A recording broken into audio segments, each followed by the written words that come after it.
Hello, good morning. Good morning, everybody. We, the United Kingdom, Denmark, France, Greece, and Slovenia, call for today's urgent meeting of the Security Council on the situation in Gaza.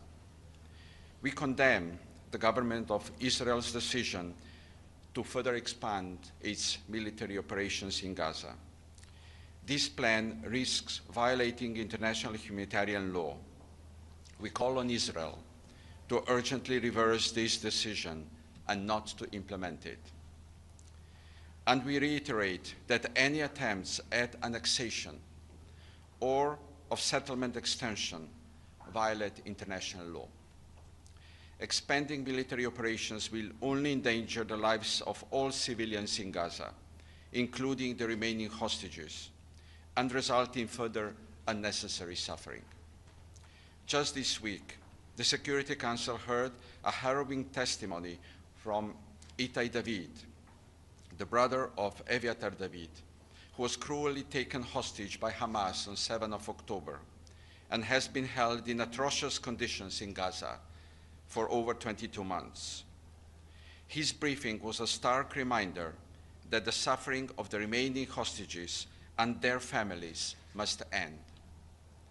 The Security Council has consistently called for the unconditional and immediate release of all the hostages.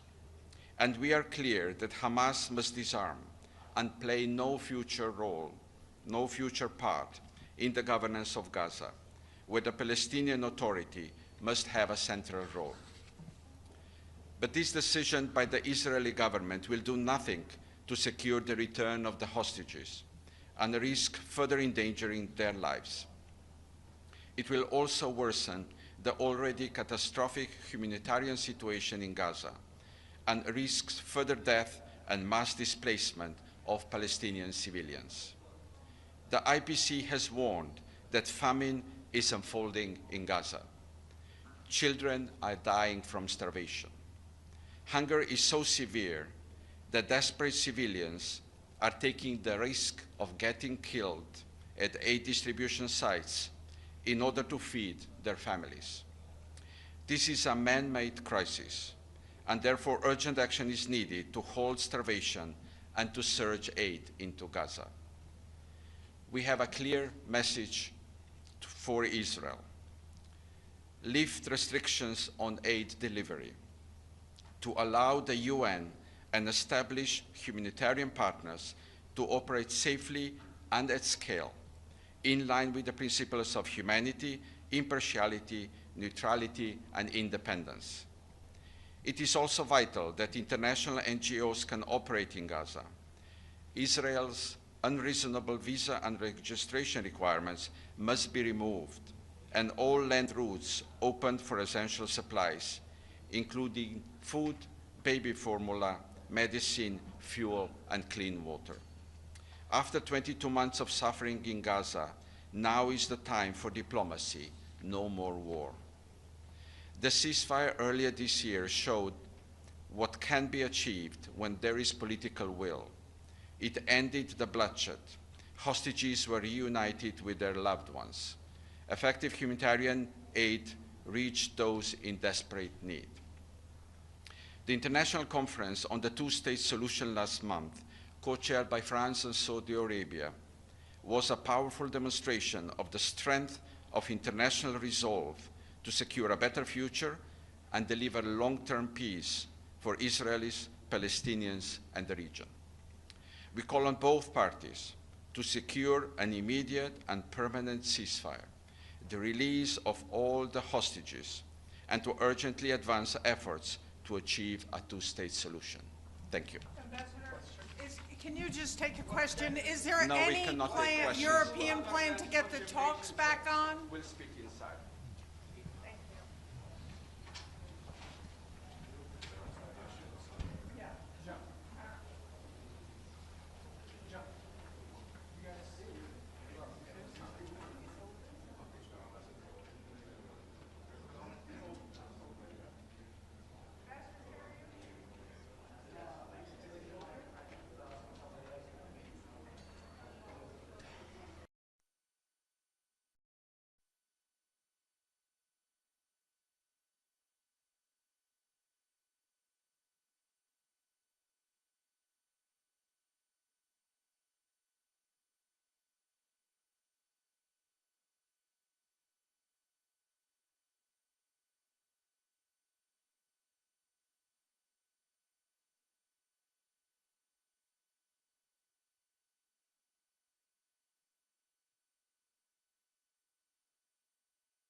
Declaro abierta la sesión número 9975 del Consejo de Seguridad.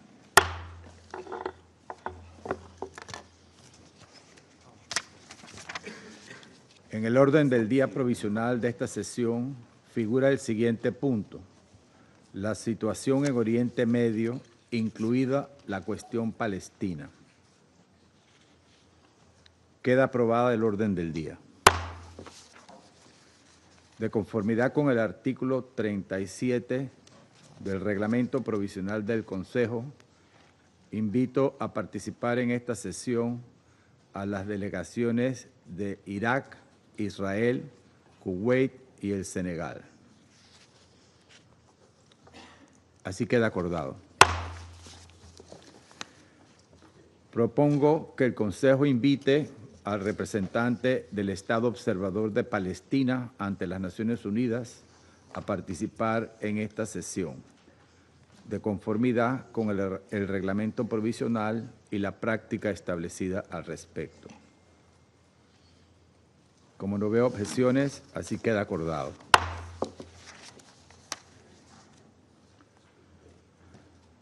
De conformidad con el artículo 39 del Reglamento Provisional del Consejo, invito a participar en esta sesión a los siguientes exponentes: señor Miroslav Yencha, subsecretario general para Europa, Asia Central y las Américas del Departamento de Asuntos Políticos y de Consolidación de la Paz y del Departamento de Operaciones de Paz.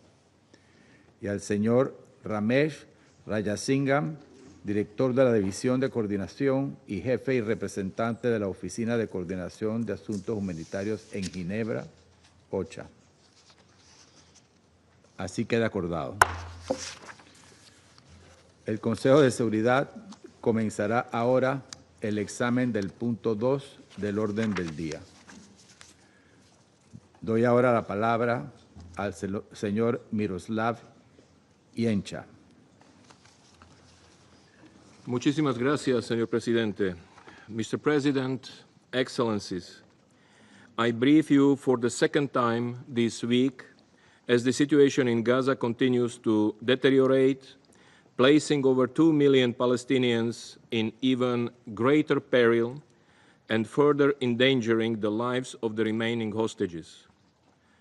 The latest decision by the government of Israel risks igniting another horrific chapter in this conflict with potential consequences beyond Israel and the occupied Palestinian territory.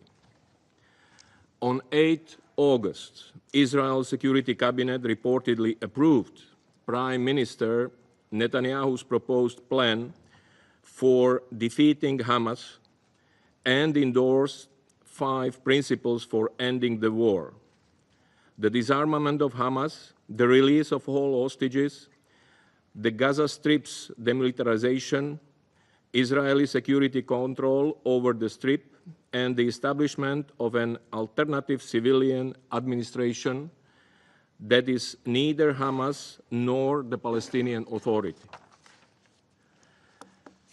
The Prime Minister's office also announced that the Israel Defense Forces, IDF, will prepare to take control of Gaza City while providing humanitarian assistance outside combat zones. The IDF said that it is fully mobilized and preparing for an expanded military operation in Gaza. This is yet another dangerous escalation of the conflict. For now, we have limited official details of Israel's military plans. However, according to Israeli media reports, the government foresees the displacement of all civilians from Gaza City by 7 October 2025, affecting some 800,000 people, many of them previously displaced. Reports indicate that the IDF would then surround the city for 3 months. This would then reportedly be followed by an additional 2 months to seize control of central Gaza's camps and clear the entire area of Palestinian armed groups. Mr. President, we are already witnessing a humanitarian catastrophe of unimaginable scale in Gaza. Director Ramesh Rajasingham from OCHA will shortly provide you with the latest updates in this regard. If these plans are implemented, they will likely trigger another calamity in Gaza, reverberating across the region and causing further forced displacements, killings, and destruction, compounding the unbearable suffering of the population. Last night, thousands of protesters gathered in Tel Aviv and cities across Israel to call for a ceasefire and hostage release deal.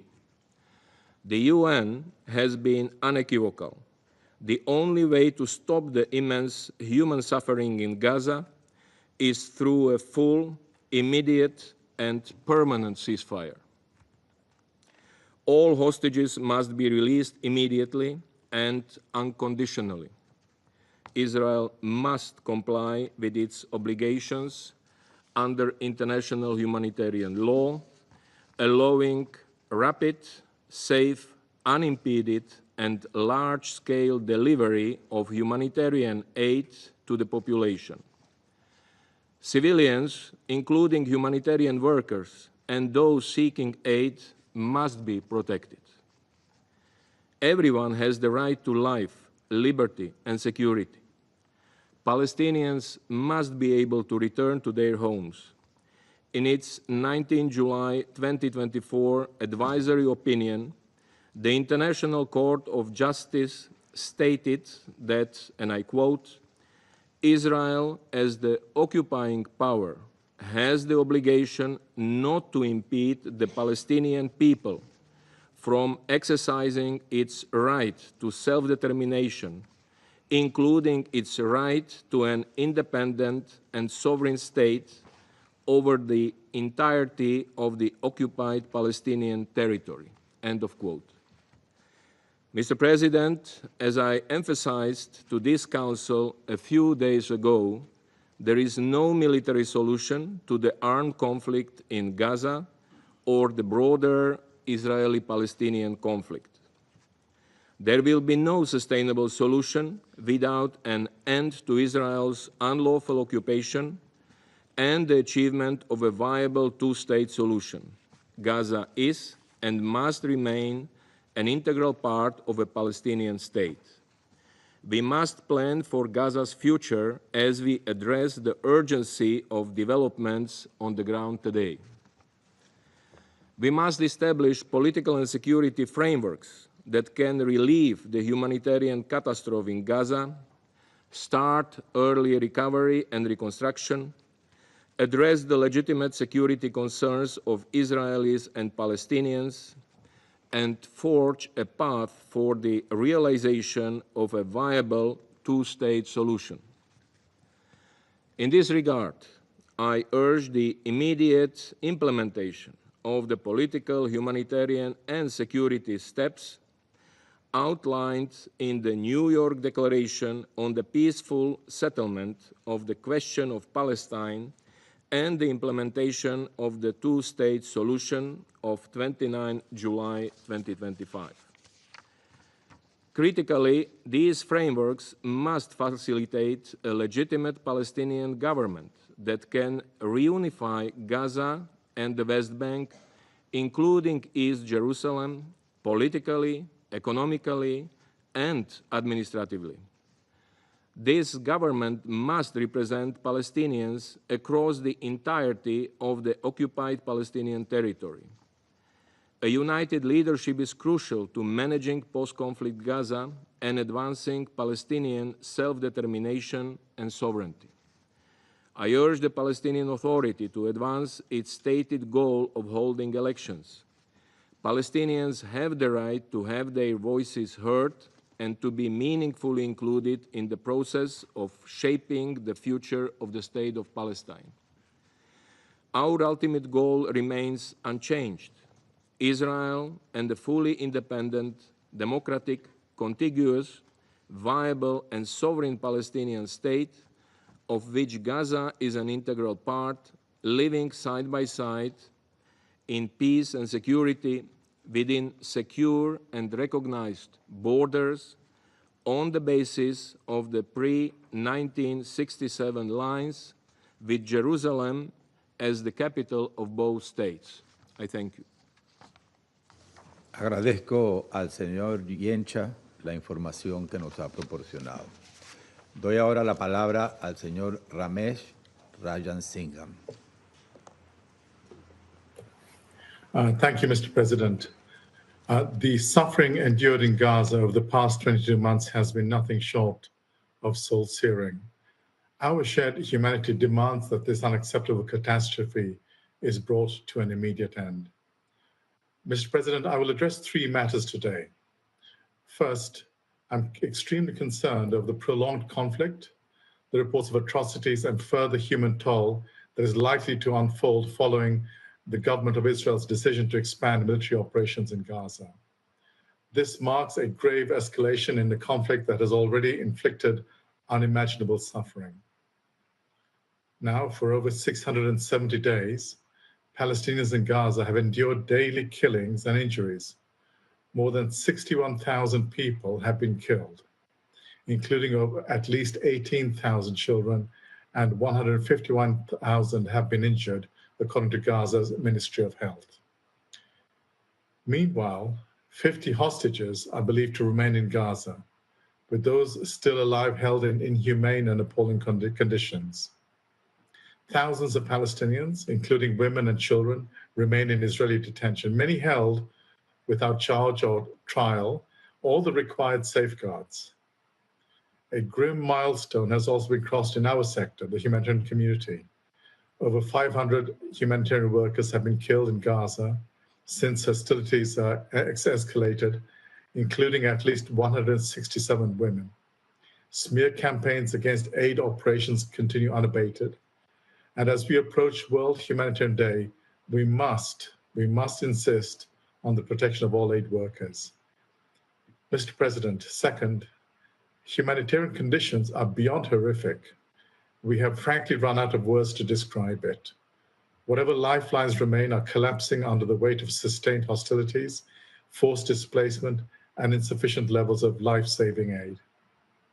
Hunger-related deaths are rising, especially among children, with severe malnutrition. Since the escalation of hostilities in October 2023, the health authorities in Gaza have documented the deaths of 98 children from severe acute malnutrition. 37 alone since the 1st of July, just over a month ago. This is no longer a looming hunger crisis. This is starvation, pure and simple. Each day brings harrowing images of women, men, and children killed and injured while desperately seeking assistance. The situation is untenable, especially for older people, people with disabilities, and children without parental care, and widowed women. Gaza lies in ruins. Almost everyone in Gaza has been forcibly displaced at some point over the past 2 years, and at least once. Palestinians in Gaza have been forced into an area that amounts to less than 14% of the territory, in areas that are not safe and are lacking basic services or shelter. Further, expansion of military operations will make these conditions even worse. Families in Gaza living in insecure and overcrowded conditions, many without shelter. 11% of some 6,500 households surveyed recently by humanitarian partners were reported to be living out in the open. No organization, UN or otherwise, has been able to bring shelter supplies into Gaza since the 2nd of March. The lack of adequate shelter is particularly worrisome, as we know that winter will soon be upon us. Given the scale of repeated displacement and current living conditions, preventing the entry of emergency shelter supplies defies the obligation to allow humanitarian relief for the population in need. The humanitarian system is effectively collapsed, hospitals are not protected, doctors have been killed or detained, and facilities are working without sufficient medical supplies. Water and sanitation infrastructure, already at a critical failing point before the crisis, are now almost completely failing, and social cohesion is unraveling. So how are the people in Gaza expected to survive in these conditions? Mr. President, my third point, the recent military tactical pauses have enabled some positive changes in humanitarian operations. Limited amounts of fuel have been allowed in, and on 5 August, Israeli authorities approved a mechanism for the gradual resumption of controlled commercial goods into Gaza. This has resulted in different types of food returning to markets and a slight decrease in some prices. Our teams on the ground caution us that despite these developments, meaningful change for the population remains elusive, as humanitarian conditions remain largely unchanged. Security conditions have remained volatile, fighting has continued, crossing arrangements have remained inadequate. Humanitarian missions, though less frequently denied outright, can still take over 18 hours, with teams stranded on dangerous roads.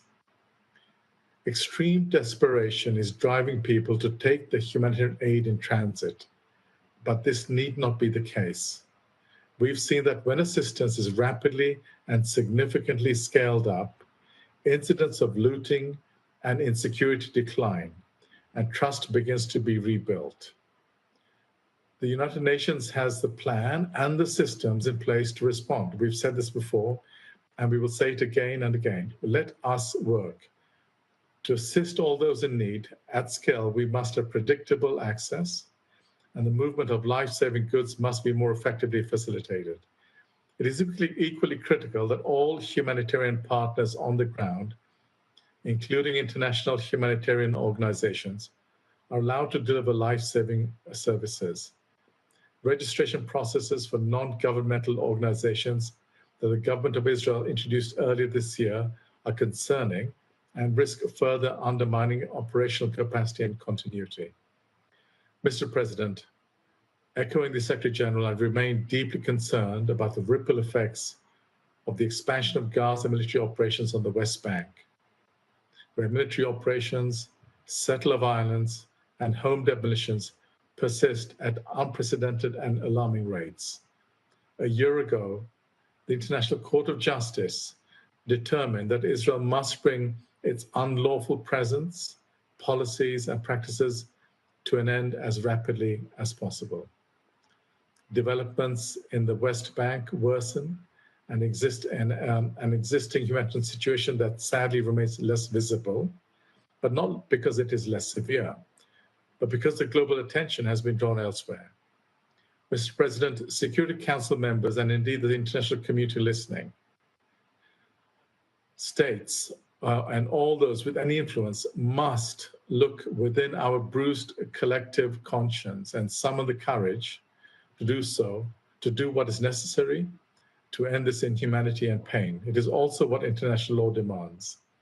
Civilians must be protected, and their essential needs must be met, and hostages must be released unconditionally. Arbitrarily detained Palestinians must be freed. Israel must agree to and facilitate humanitarian relief operations, both into and within the Gaza Strip, to reach the population in need. The International Court of Justice's provisional measures in the case on the application of the Genocide Convention in Gaza remain in place, including the demand that Israel take immediate and effective measures to enable the provision of urgently needed basic services and humanitarian assistance. Life and dignity should be respected for all. International humanitarian law serves as a compass for the conduct in war and is designed to ensure a minimum of humanity. The parties in all states must honor their commitment to this. The suffering must stop. Mr. President, thank you. Agradezco al señor Rajasingham la información que ha proporcionado. Daré ahora la palabra a los miembros del Consejo que deseen formular una declaración. Doy la palabra a la delegación de Reino Unido. Thank you, President. I thank ASG Yencha and Mr. Rajasingham for briefing us today. The United Kingdom requested this meeting alongside Denmark, France, Greece and Slovenia in response to the government of Israel's decision to further escalate its military operations in Gaza. As my Prime Minister said, this decision is wrong, and we urge the government of Israel to reconsider immediately. Expanding military operations will do nothing to bring an end to this conflict. It will not secure the release of the hostages. It will only deepen the suffering of Palestinian civilians in Gaza. This is not a path to resolution. It is a path to more bloodshed. President, just this week, the Security Council heard harrowing testimony from Eli David, the brother of Eviatar David, who's been cruelly taken by Hamas on 7 October. He's been held hostage in appalling and inhuman conditions for over 21 months. The Security Council has, in its 4 resolutions since 7 October, called for the unconditional and immediate release of the hostages. I repeat that call today. We are clear that Hamas must disarm and can play no future part in the governance of Gaza, where the Palestinian Authority must have a central role. But, as many family members of the hostages have warned, this decision by the Israeli government will do nothing to secure the return of the hostages. Instead, it risks further endangering their lives. This escalation will only exacerbate an already catastrophic humanitarian crisis, uprooting 1 million more people and forcing them into dangerously overcrowded, unsanitary, and undersupplied areas. In Gaza, children and babies are suffering from starvation. Hundreds of civilians have been killed trying to access basic food supplies. This inhumanity cannot be justified. The partial aid access Israel granted in late July has proven woefully inadequate. We have a clear message for Israel. Urgently and permanently lift all restrictions on aid delivery.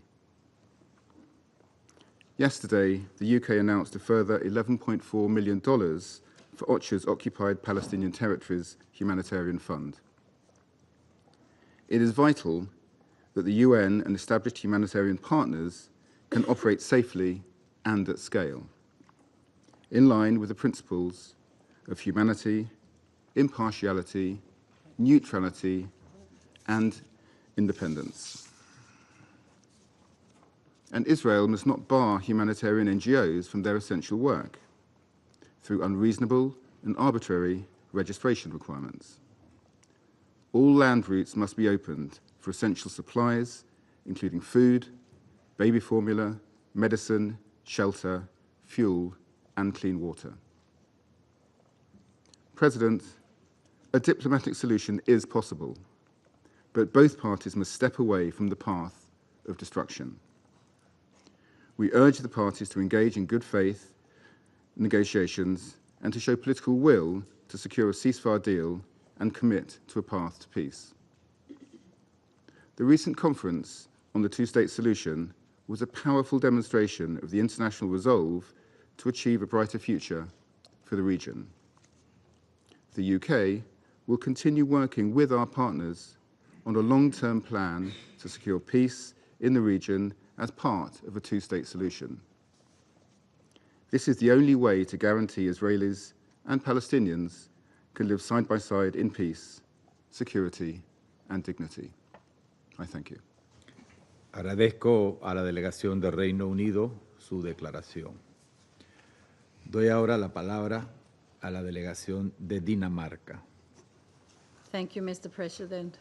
I wish to thank ASG Genscher and Director Rajasingham for their briefings. Denmark joined France, Greece, Slovenia, and the UK in calling for this urgent meeting. For months, the world has watched in despair as conditions in Gaza have grown more catastrophic by the day. Heartbreaking images and videos of suffering, destruction, and death live-streamed on a daily basis. Instead of heeding our call to immediately end the war in Gaza, Israel has chosen to further escalate its offensive. We condemn the Israeli government's decision to expand the military operation in Gaza. We urge Israel to reverse its decision, which will not secure the release of the hostages nor help end the conflict. It will only cause further bloodshed and deepen the suffering of civilians. We categorically reject any forced displacement. The ICJ's advisory opinion on this matter must be fully respected. Any unilateral attempts to alter the demography or status of the Gaza Strip are unacceptable and constitute a clear violation of international law. Mr. President, civilians in Gaza are starving and face severe limitation in accessing humanitarian aid which Israel is obligated to ensure the population receives. According to OCHA, 1 in 3 people in Gaza has not eaten for days, and over 1,300 of them have been killed while seeking food, most of them young men and boys desperately seeking to feed their families. Today, the entire Strip faces famine-like conditions. This is unconscionable. We deplore the killings of starving civilians trying to get food. The alarming frequency and scale of these incidents are simply unacceptable. We reiterate our call for transparent investigations into these incidents. As we have said many times before, Israel must immediately change course. All restrictions on the delivery of humanitarian aid must be lifted. Civilians, including humanitarian and UN personnel, as well as civilian infrastructure, must be protected in accordance with international law. We must return to the UN-led humanitarian aid system at once. Humanitarian aid must cease to be politicized and used as a political bargaining chip in Gaza. Denmark firmly condemns the heinous terrorist attacks on 7 October 2023 perpetrated by Hamas. There can be no justification for this attack, nor for the continued maltreatment of the remaining hostages. However, Israel's response must be exercised in compliance with international law and with full respect for international humanitarian law. The fight against terrorism cannot come at the expense of the rules that safeguard humanity. To conclude, Mr. President, the violence in Gaza must end. To the parties, we demand a return to a ceasefire, the delivery of humanitarian aid with no restrictions, and the immediate and unconditional release of all the remaining hostages. Denmark will never go back on those principles and will continue to reiterate these demands. We will not tire in our support to the two-state solution, and we will not tire in our commitment to peace in the Middle East. We urge the warring parties to stop burying peace in the rubbles. Thank you. Agradezco a la delegación de Dinamarca su declaración. Doy ahora la palabra a la delegación de Francia. Monsieur le Président, je voudrais vous remercier d'avoir convoqué cette réunion d'urgence que nous avons demandée avec nos partenaires européens du Conseil de sécurité. Je remercie également le sous-secrétaire général, M. Miroslav Jenča, ainsi que M. Ramesh Rajasingham du BCAH pour leurs interventions aujourd'hui. Face à la gravité des dernières annonces faites par Israël, il nous fallait tirer la sonnette d'alarme. Comme nous l'avons indiqué le 8 août dernier, la France condamne, dans les termes les plus forts, le plan du gouvernement israélien d'étendre ses opérations militaires pour prendre le contrôle de la ville de Gaza en vue de contrôler militairement l'ensemble de la bande de Gaza. La France appelle le gouvernement israélien à revenir sur cette décision. Elle rappelle sa ferme opposition à tout projet d'occupation, d'annexion et de colonisation de la bande de Gaza et de déplacement forcé de sa population. De telles actions constitueraient de nouvelles violations caractérisées du droit international d'une extrême gravité, contraires aux principes fondamentaux sur lesquels se base cette organisation et en contradiction avec l'avis consultatif de la Cour internationale de justice du 19 juillet 2024.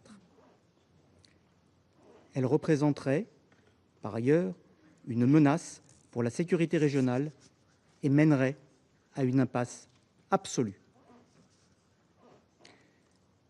L'extension et l'intensification des opérations militaires israéliennes dans les zones les plus densément peuplées de Gaza auraient des conséquences humanitaires dramatiques. À Gazaville, mais également dans le reste de Gaza, les civils survivent déjà dans des conditions effroyables. Les images d'enfants mourant de faim ou de civils pris pour cible alors qu'ils cherchaient de la nourriture sont insoutenables. Il est essentiel qu'Israël se conforme à ses obligations en vertu du droit international humanitaire. Les annonces et demi-mesures ne suffisent pas. Les populations et infrastructures civiles doivent être protégées. Israël doit, de toute urgence, ouvrir tous les points de passage pour permettre un acheminement immédiat, massif, sûr et sans aucune entrave de l'aide humanitaire sur tout le territoire. Israël est tenu de permettre aux Nations unies et à tous les acteurs humanitaires, dont les organisations non gouvernementales internationales, d'opérer librement et en toute sécurité. La mise en œuvre de la décision du gouvernement israélien ne contribuera en rien à la sécurité d'Israël et de ses ressortissants, en particulier celle des otages encore détenus par le Hamas à Gaza. La France appelle à nouveau vigoureusement le Hamas à leur libération immédiate, inconditionnelle, et à se saisir des propositions de cessez-le-feu plutôt que de prolonger, par son attitude d'obstruction, le calvaire de la population de Gaza. La France appelle au désarmement du Hamas et à sa reddition. Monsieur le Président, l'avenir de la bande de Gaza doit s'inscrire dans le cadre d'un futur État palestinien dirigé par l'autorité palestinienne. La France continuera à se mobiliser pour la mise en œuvre de la solution à deux États, la seule qui puisse garantir une paix et une sécurité durable pour les Israéliens et les Palestiniens, comme elle l'a fait lors de la conférence de New York, coprésidée avec l'Arabie saoudite. Nous appelons tous les États à s'inscrire dans cette dynamique collective en endossant la déclaration de New York, qui propose des mesures concrètes pour préserver la solution des deux États et œuvrer à la stabilisation de la bande de Gaza. Elle propose également le déploiement d'une mission internationale temporaire de stabilisation afin d'assurer la sécurité des Israéliens et des Palestiniens. Monsieur le Président, après 22 mois de souffrance, le calvaire enduré par la population de Gaza et par les otages doit cesser immédiatement. C'est pourquoi nous appelons le gouvernement d'Israël à revenir sur sa décision de prendre le contrôle militaire de la bande de Gaza.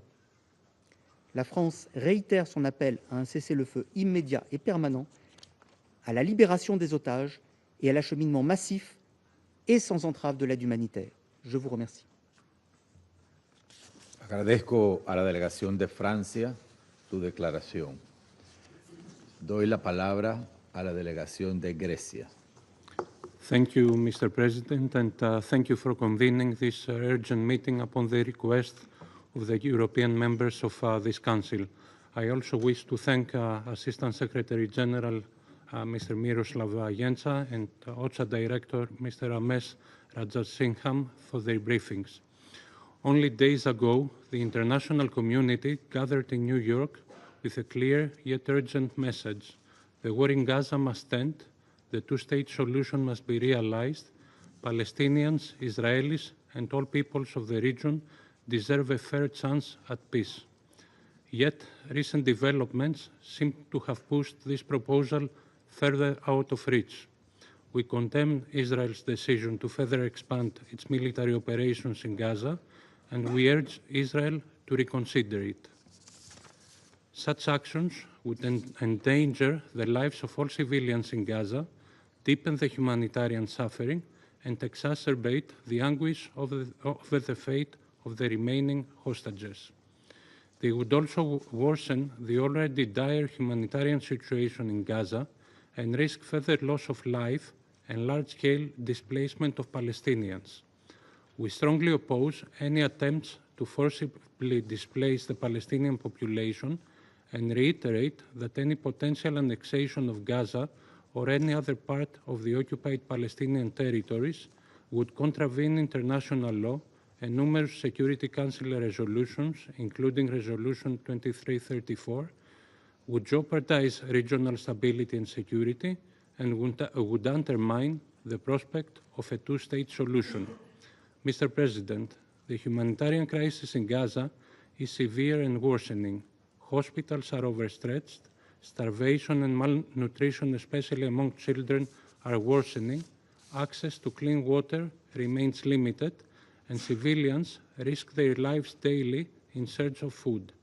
We cannot turn a blind eye to this tragedy, nor remain silent while hostages continue to suffer at the hands of Hamas. We call once again for the immediate, unimpeded, and large-scale delivery of humanitarian aid to Gaza. The blockade must be lifted, civilians and humanitarian workers must be protected in accordance with international humanitarian law, and the work of the aid agencies should be facilitated. Greece has taken concrete steps to alleviate suffering in Gaza. Just yesterday, in close cooperation with the European Union and other partners of the region, we conducted an airdrop of food supplies over Gaza. We also stressed the need to fully implement the humanitarian steps agreed upon between Israel and the European Union to improve the situation in Gaza.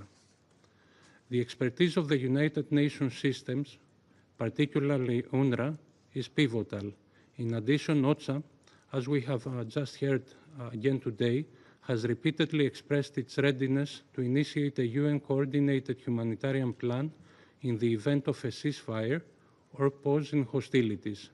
We reaffirm our unwavering support for the agency in this regard. Mr. President, Greece's position remains principled and consistent. We have repeatedly condemned the atrocities of October 7. Hamas rule in Gaza must end. All hostages must be released immediately and unconditionally. At the same time, the humanitarian crisis in Gaza must be addressed without delay, and we remain steadfast in our support for the international call to implement the two-state solution. Mr. President, violence in all its forms is never the answer. Dialogue and diplomacy are the only viable path to lasting peace. We therefore call on both parties to agree to an immediate and permanent ceasefire to secure the release of all hostages and to advance efforts towards a two-state solution in line with relevant Security Council resolutions while guaranteeing Israel's right to exist in peace and security. I thank you. Agradezco a la delegación de Grecia su declaración. Doy la palabra a la delegación de Eslovenia. Thank you, Mr. President. Thank you for convening the urgent meeting at the request of the members of the Council, including my own country, Slovenia. We thank Assistant Secretary General Jenča, as well as Director Rajasingham, for their briefings. Mr. President, each time we come to this chamber to discuss the situation in Gaza, we come thinking that we cannot possibly reach new depth. And yet, we convene again today, following the reprehensible announcement by the Israel cabinet that it intends to expand its military campaign and take control of the Strip. A plan of horror and destruction. A new law which Slovenia utterly rejects. A new law which will end in mass civilian casualties and suffering. A new law which will make Israelis less safe in the short and long term. A new law, in spite of continuous appeals from the international community and from the numerous voices from Israel, to end the war. Colleagues, Israel's decision directly contradicts the July 2024 advisory opinion of the International Court of Justice, which declared that Israel must end its unlawful presence in the occupied Palestinian territory.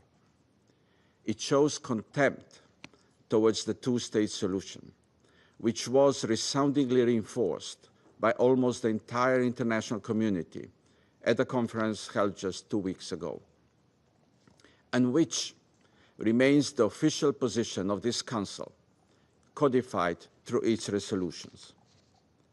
Slovenia expresses its firm condemnation of this plan, and we call for its immediate reversal.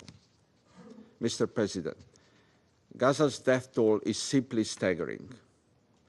Israel has pursued a deliberate policy of starvation, of manufacturing a famine to pursue political and military gains, in a clear and blatant violation of international humanitarian law. The aerial photos which have emerged of Gaza in recent days show nothing but total destruction, a piece of land reduced to dust. And now we are faced with the prospect of further military escalation, of more violence, of an operation which will undoubtedly wreak havoc on civilians in Gaza and the hostages alike. Obvious questions arise. What will happen to those surviving Palestinians once Israel launches its takeover, particularly the 1 million people living in Gaza City, whose lives already hang in the balance, exhausted by attacks and denied aid? We will not be able to claim that we didn't know. We know that civilians are destined to suffer further mass casualties. We know that they will be displaced once more, chased from corner to tiny camps, or even beyond. What will become of the hostages? Just 4 days ago, we heard the heartbreaking testimony of Eli David, brother of Eviatar David, who is still held hostage by Hamas in Gaza. He told us in clear terms that we cannot wait any longer. Who, if not this Council, can stop the killing? Every minute counts for Eviatar. Every minute counts for countless civilians caught in the fire in Gaza. We cannot simply accept a forever war and the continued destruction and traumatization of generations of Palestinians and Israelis. Ambassador Mansour on Tuesday used the words, "We chose peace." The Palestinian Authority has made commitments to comprehensive reforms necessary to govern Gaza and the West Bank. Does the Israeli leadership have the moral clarity to abandon military adventurism and choose peace? Does Hamas have the courage to choose peace, disarm, and to release the hostages immediately and without condition in full dignity? Colleagues, all civilians in Gaza, Israelis and Palestinians, are hostages. Our responsibility to move to protect them against upcoming military onslaught weighs heavy on our shoulders, including as an elected member of this Council. The impunity felt by the occupying power needs to be stopped. We listen and we hear a global cry for the war to stop, for hostages to be freed, for aid to flow in. We need to take action. That's why this Council was created, and that's why the Charter provided the Council with many tools to maintain peace and security. We stand ready to do whatever it takes to stop the killing and suffering. Thank you. Agradezco a la delegación de Eslovenia su declaración. Doy ahora la palabra a la delegación de Argelia. Mr. President, at the outset, I thank you for the prompt scheduling of this meeting, a meeting requested by almost all members of this Council, a meeting born of urgency. we extend our appreciation to ASG Yanka and to Mr. Rajasingham for their sobering briefings on the catastrophic reality in Gaza. Yes, Gaza is facing hell. It is in the hands of an occupying power that threats the international peace and security. Algeria condemns in the strongest terms the decision of the Israeli cabinet to displace the entire population of Gaza City and northern Gaza, and to impose full military control of the Gaza Strip, as if Gaza was not already under occupation, as if Gaza was not already under inhuman siege. These are war crimes, and those who draw their maps in blood must not walk in the shadow of impunity. Justice must call them by name. There must be accountability. Mr. President, after 22 months of forced displacement, 22 months of starvation, 22 months of ethnic cleansing, such an operation would not merely ruin Gaza. It will just annihilate what remains of it. As if killing more than 62,000 people were not enough. As if killing more than 18,000 children for God's sake, were not enough. As if killing more than 12,000 women were not enough.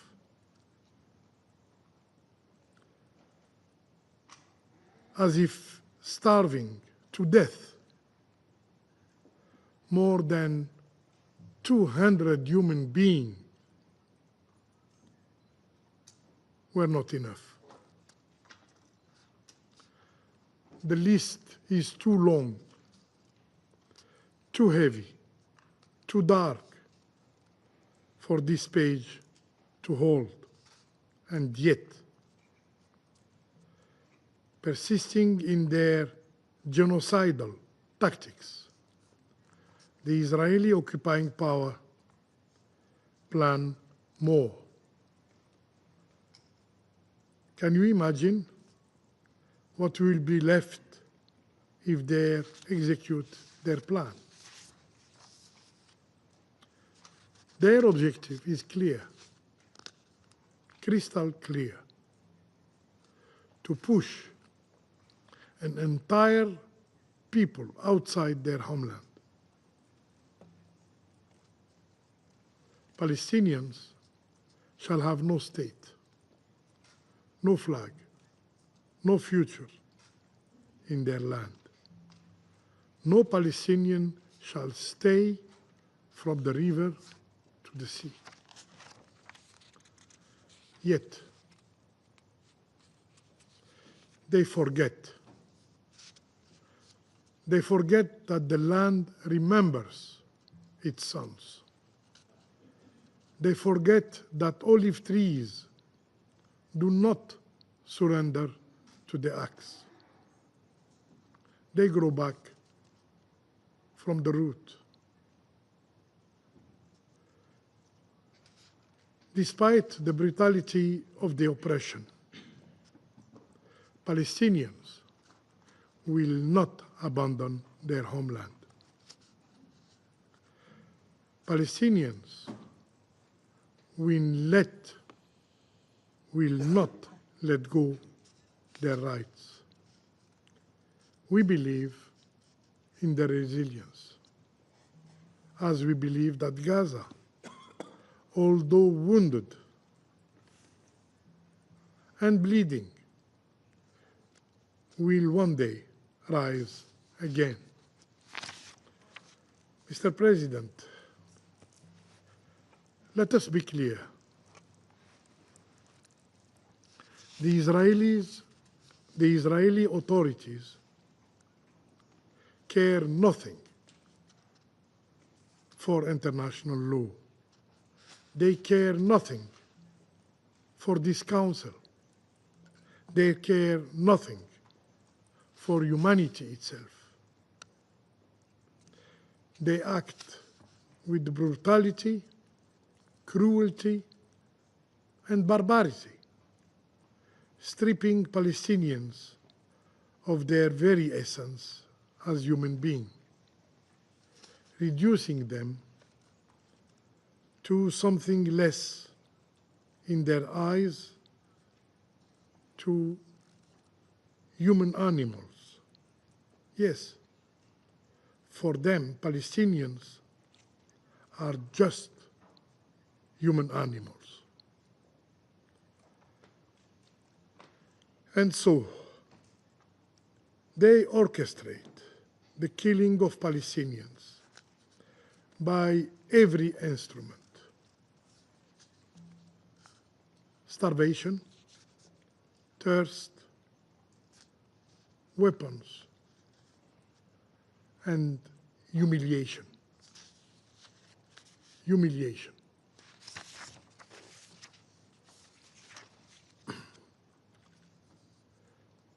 Mr. President, faced with this genocide, every voice has risen. The International Court of Justice investigates the plausible crime of genocide by the Israeli occupying power. The International Criminal Court pursues those who sign their names in the records of war crimes.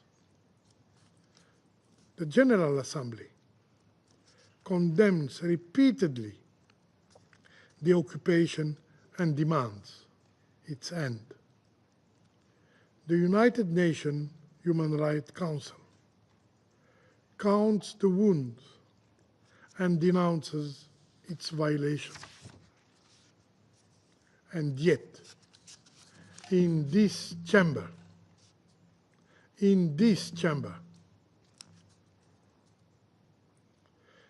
the one entrusted with peace and security by the United Nations Charter,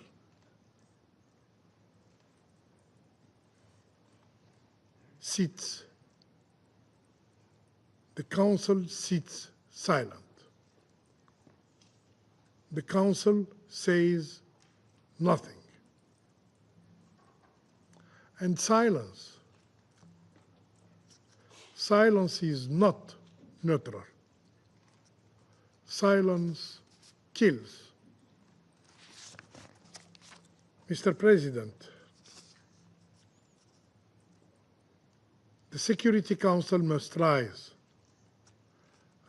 to defend the child clutching the last crumb of bread. Rise to shield the mother searching for her sons under rubble. Rise to help the father wounded while seeking help to feed his kids. Rise to break the silence, to break the cycle of impunity. This Council must act decisively, resolutely, by resorting to its utmost tools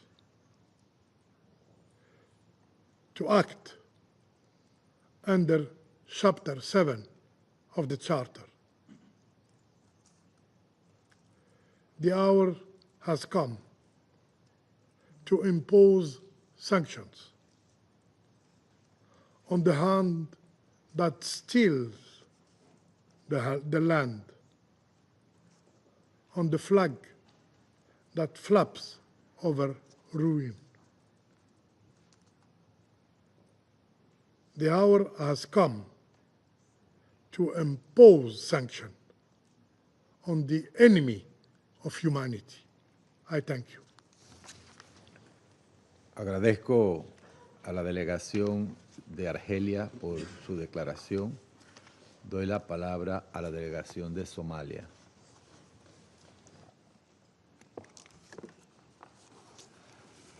Mr. President, I thank you for the swift convening of this emergency meeting today. I also express gratitude to Assistant Secretary General Yanka and Mr. Ramish, Head and Representative of OCHA in Geneva, for their sobering briefing and tireless commitment. In the last 48 hours, Israel's announcement of its intention to impose military control over the entire Gaza Strip is not an abstraction.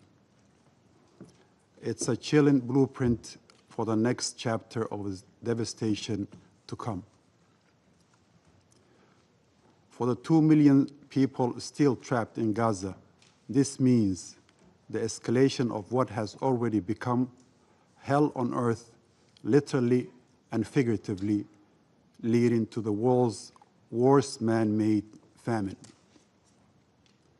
It's a death sentence for civilians where over 60,000 Palestinians have been killed since the escalation began, the majority of them women and children. More than 150,000 have been injured, and 90% of Gaza's population are now internally displaced, many living in makeshift shelters without clean water or food. The expanded military assault will make survival impossible for the civilian population. The International Court of Justice, in its recent advisory opinion, reaffirmed the legal obligation of Israel regarding the occupied Palestinian territory. The court was unequivocal. The occupation, the blockade, the denial of humanitarian access, and actions resulting in collective punishment violate international law. The continued targeting of essential services and the forcible displacement of the Palestinian people from their land in Gaza or the West Bank, including East Jerusalem, directly contradicts the principles this Council exists to uphold. We also stress the necessity of preserving the legal and historical status quo at the Islamic and Christian holy sites in Jerusalem, recognizing the essential role of the Hashemite custodianship in this regard. We are gravely concerned about the recent incidents at Al-Aqsa Mosque and reiterate that any provocation or violation undermines peace and stability and must be unequivocally condemned. Mr. President, we have heard enough talk of security as a pretext for collective punishment. True security cannot be built upon the ruins of justice.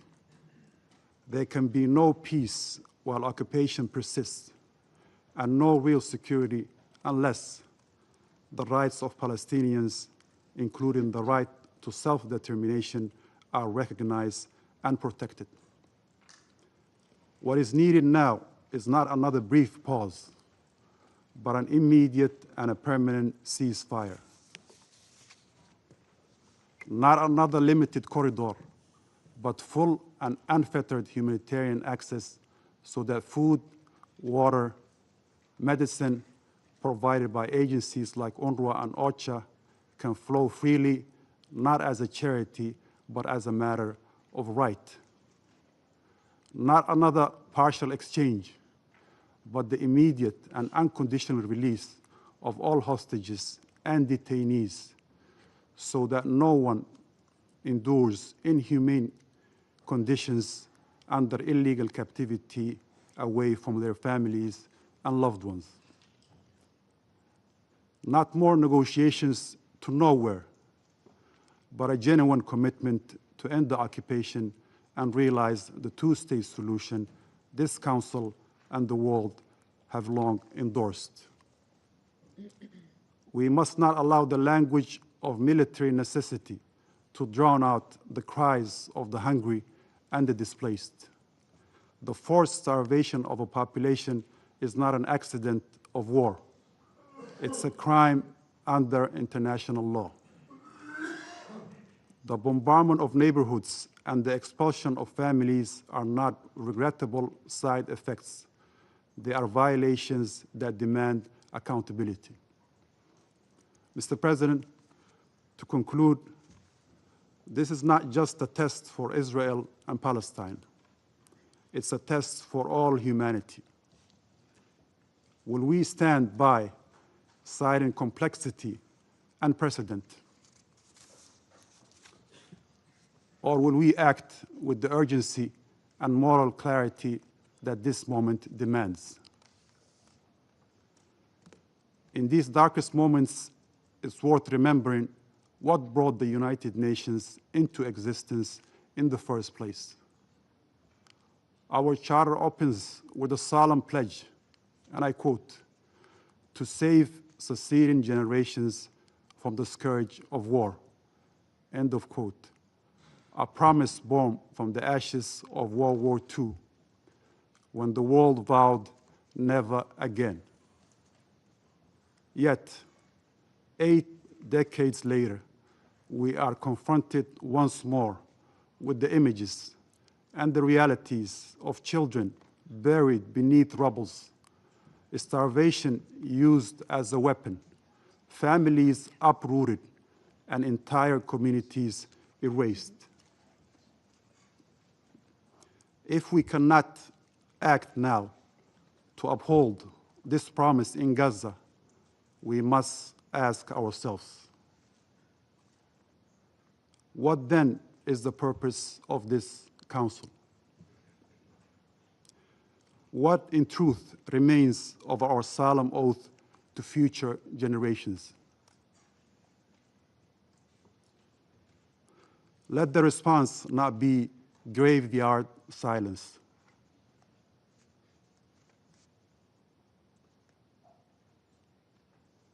And silence in moments like these is not neutrality. For all the victims, it is a verdict. I thank you, Mr. President. Agradezco a la delegación de Somalia su declaración. Doy la palabra a la delegación de la República de Corea. Thank you, Mr. President, for convening this meeting in a timely manner. I would also like to thank ASG Incha and Mr. Rajasingham for their concise and powerful briefings. The Republic of Korea is gravely concerned by the Israeli Security Cabinet's recent approval to expand the war in Gaza and occupy Gaza City, as this plan entails significant and multifaceted risks. We urge Israel to retract this plan. In this context, I would like to address each risk in turn. First, the plan, if implemented, will devastate an already catastrophic humanitarian crisis in Gaza. Daily images of starving Palestinian children and aerial scenes of Gaza's near total destruction demands our attention to focus on alleviating the dire humanitarian needs. However, the proposed military escalation will only deepen the extended suffering of an exhausted, sick, and hungry population, not deliver the humanitarian relief they so clearly need and that the international community is urgently calling for. The proposed plan's primary target, Gaza City, is one of the few remaining areas where a large civilian population has sought tenuous refuge. And a renewed full-scale operation against it will inevitably cause another round of forced displacement and killings.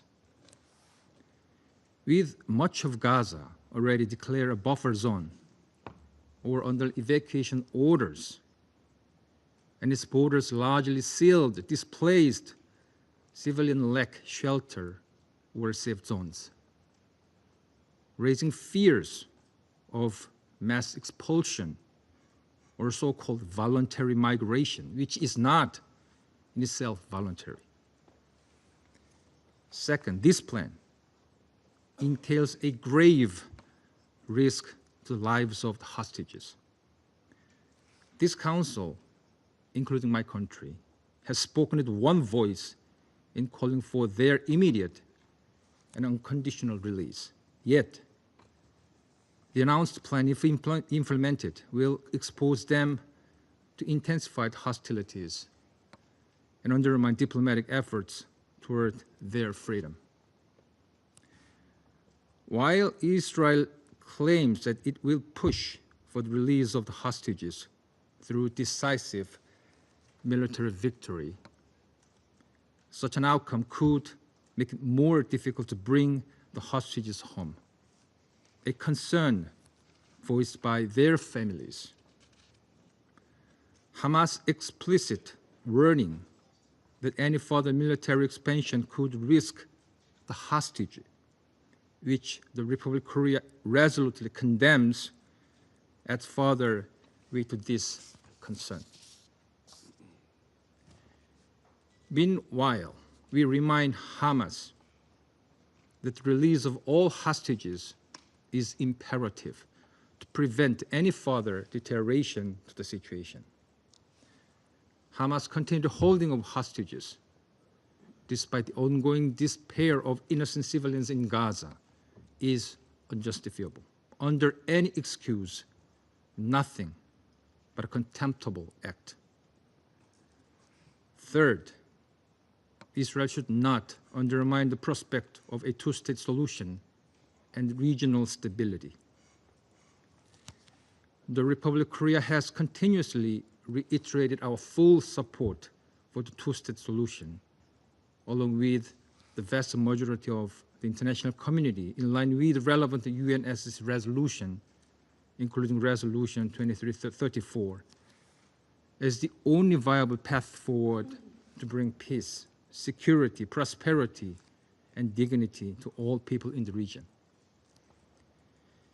Yet Israel's plan encompasses so many elements incoherent to the resolution, which can result in seizing full control of Gaza while rejecting the Palestinian Authority.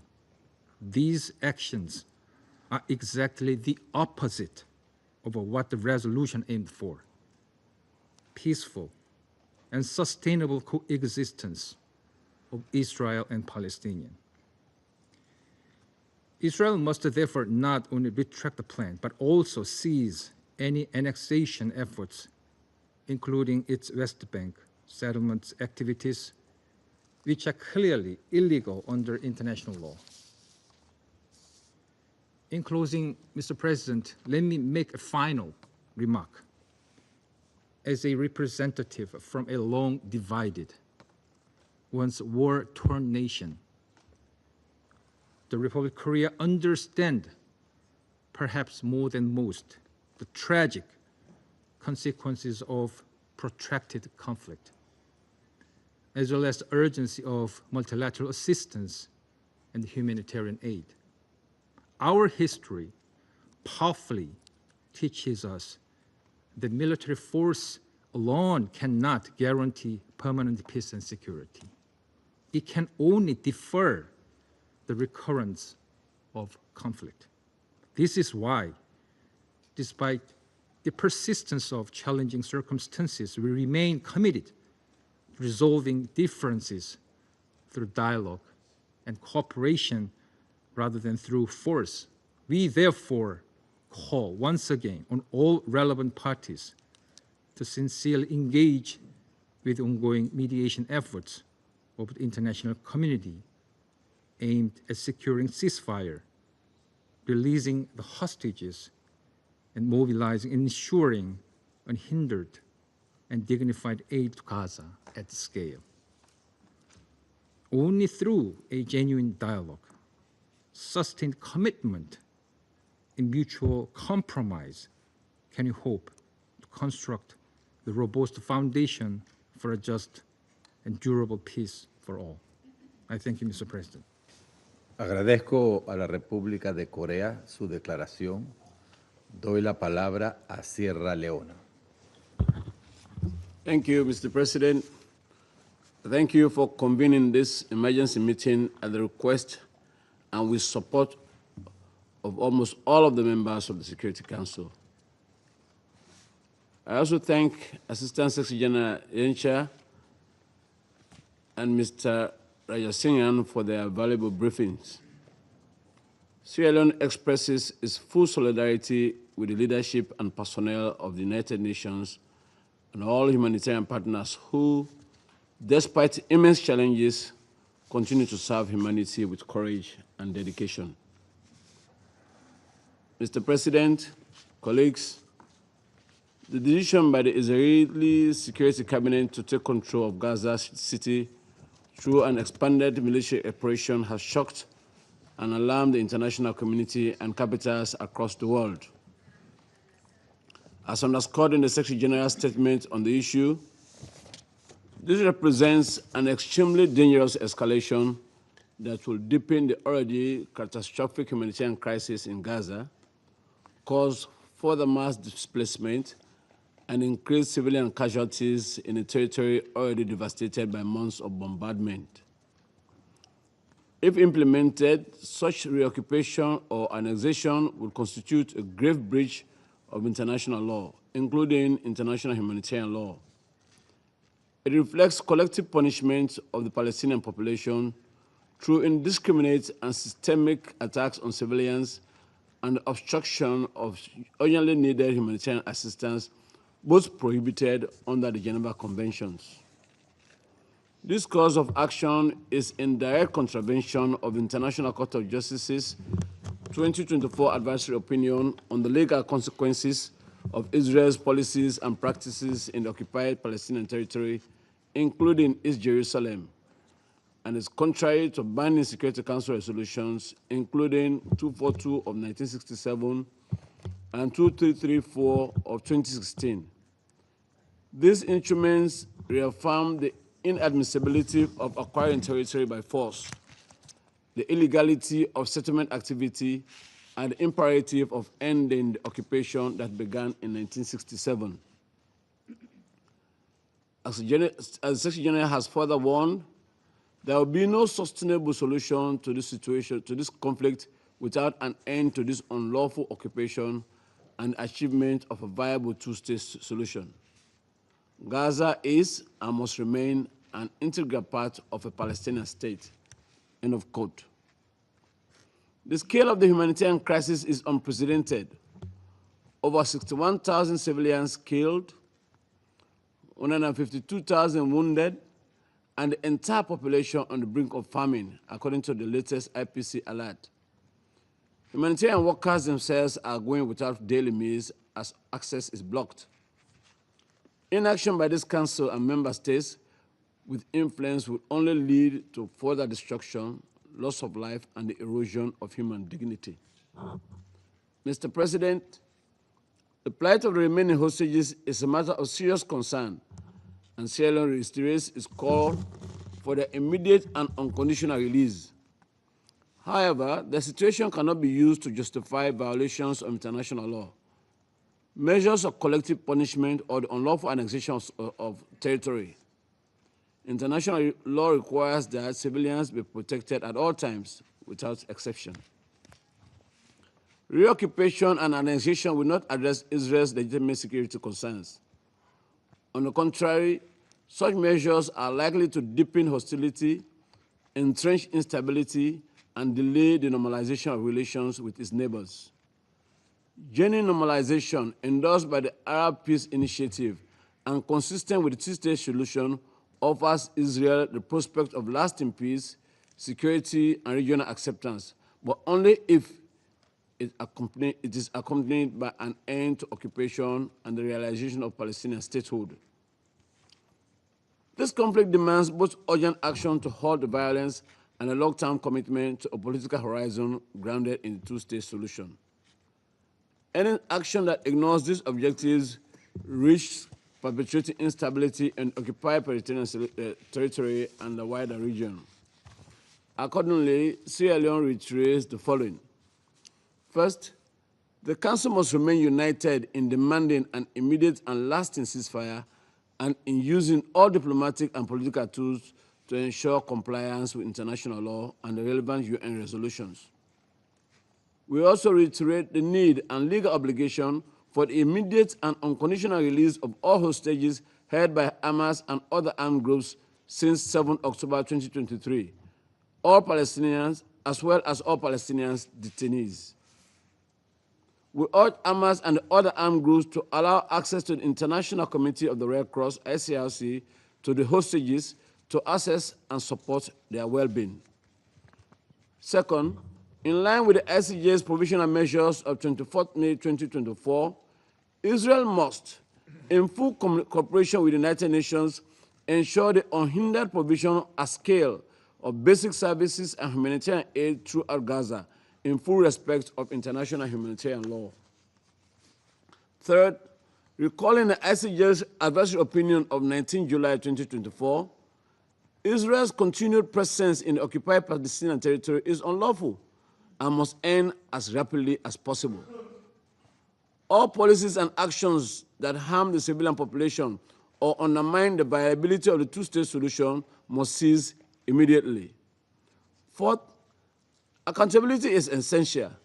The Council must act to end the cycle of impunity that has allowed violations to persist for decades. All grave breaches of international law, including annexation, must be met with consequences. Mr. President, for decades, the United Nations has provided a clear framework for peace. Two states, Israel and Palestine, living side by side in peace and security within internationally recognized borders, with Jerusalem as their shared capital. These are not aspirational ideals. They are obligations arising from the resolutions of this Council and the principles of the UN Charter. The decision to reoccupy Gaza moves in the opposite direction, from law towards chaos, from diplomacy towards escalation. It risks destroying what remains of the credibility of the political process and further diminishing prospects of a negotiated settlement. The Council must reject any action that seeks to alter the status of Gaza by force and must reaffirm unequivocally that Gaza is an inseparable part of the Palestinian state. We must work collectively to uphold international law, to end the occupation, and to realize the vision of two states living in peace, security, and mutual recognition. The time for principled and decisive action is now.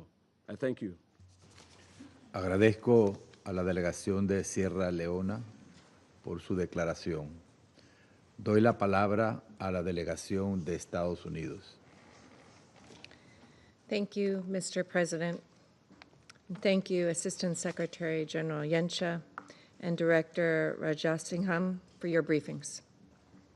Mr. President, the United States government believes that today's meeting is emblematic of the counterproductive role that far too many governments on this Council and throughout the UN system have played on this issue.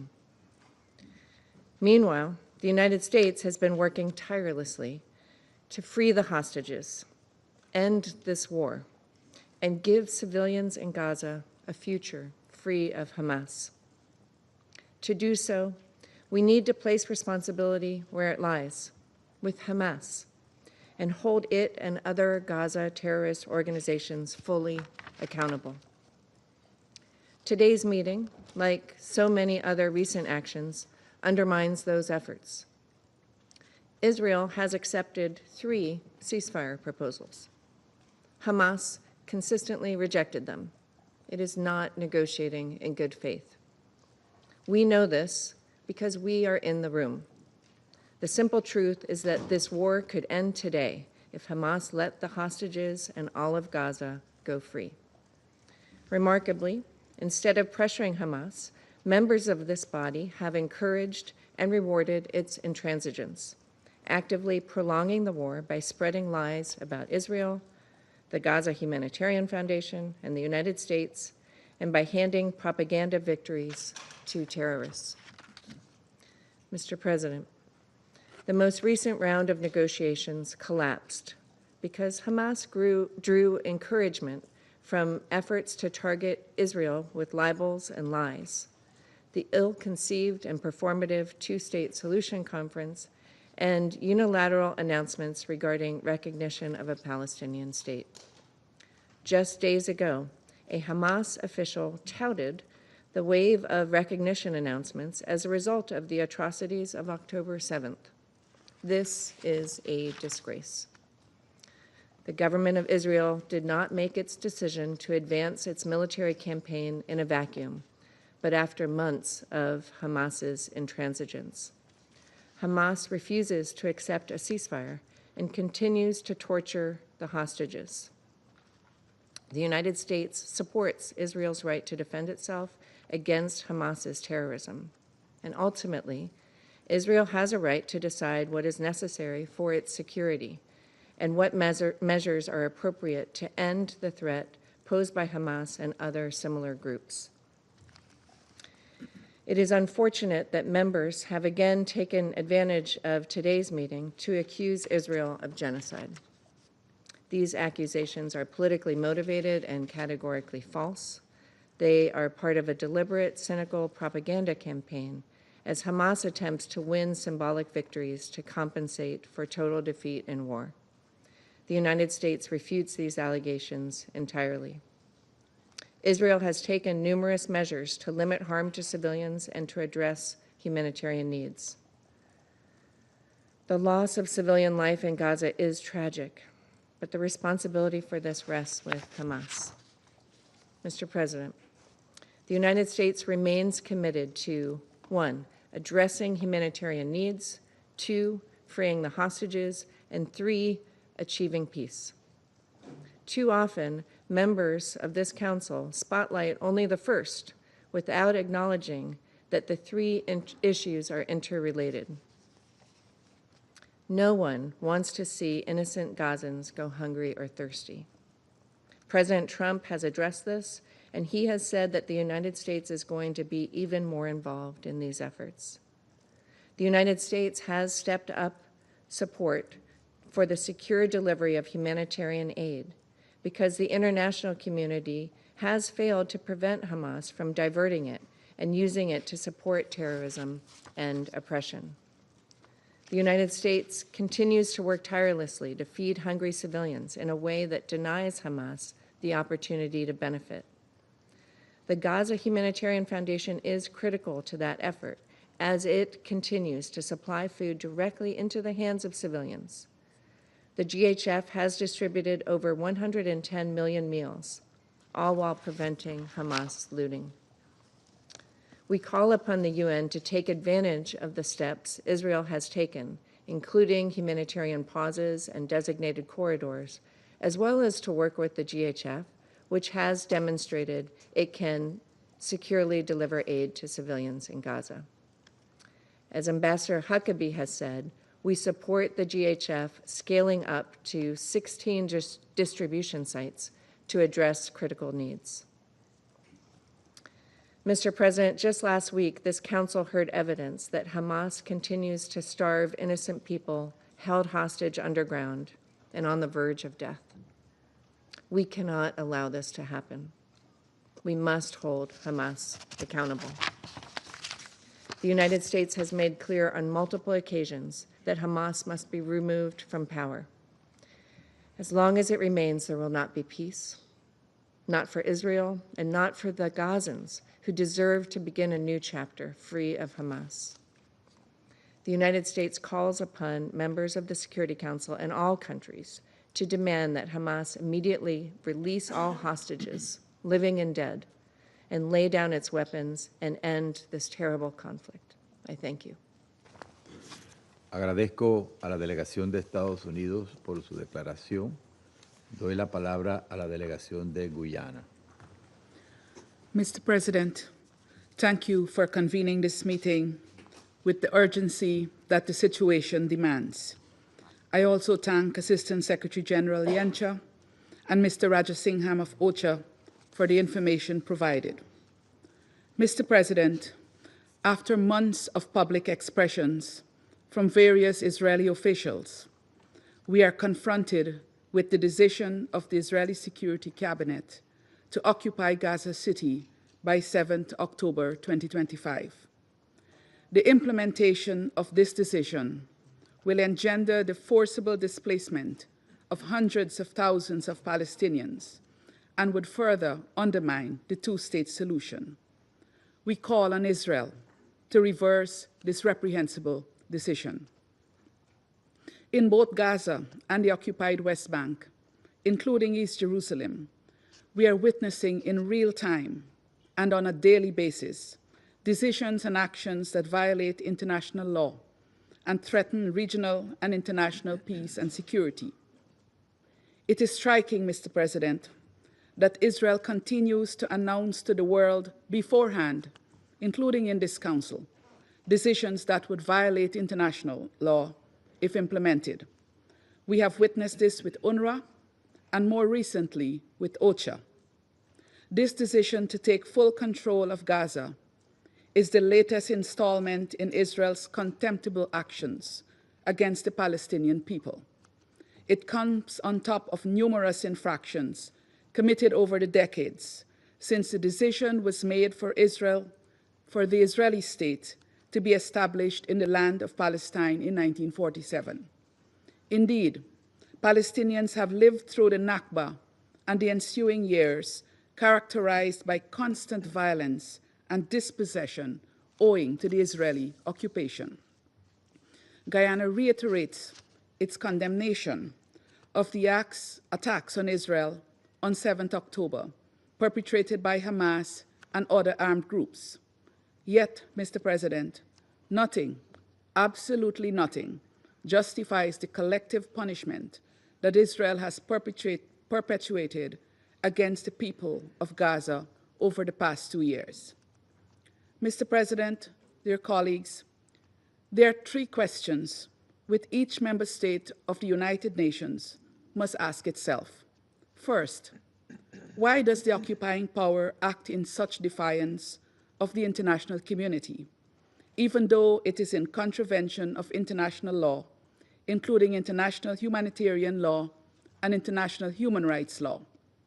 Second, why are the actions of the occupying power not met with strong, unified, and collective positions by this Council? And third, would any member state of this Council allow its citizens to be subject to this type of inhumane treatment by any actor, including a fellow member state of the United Nations?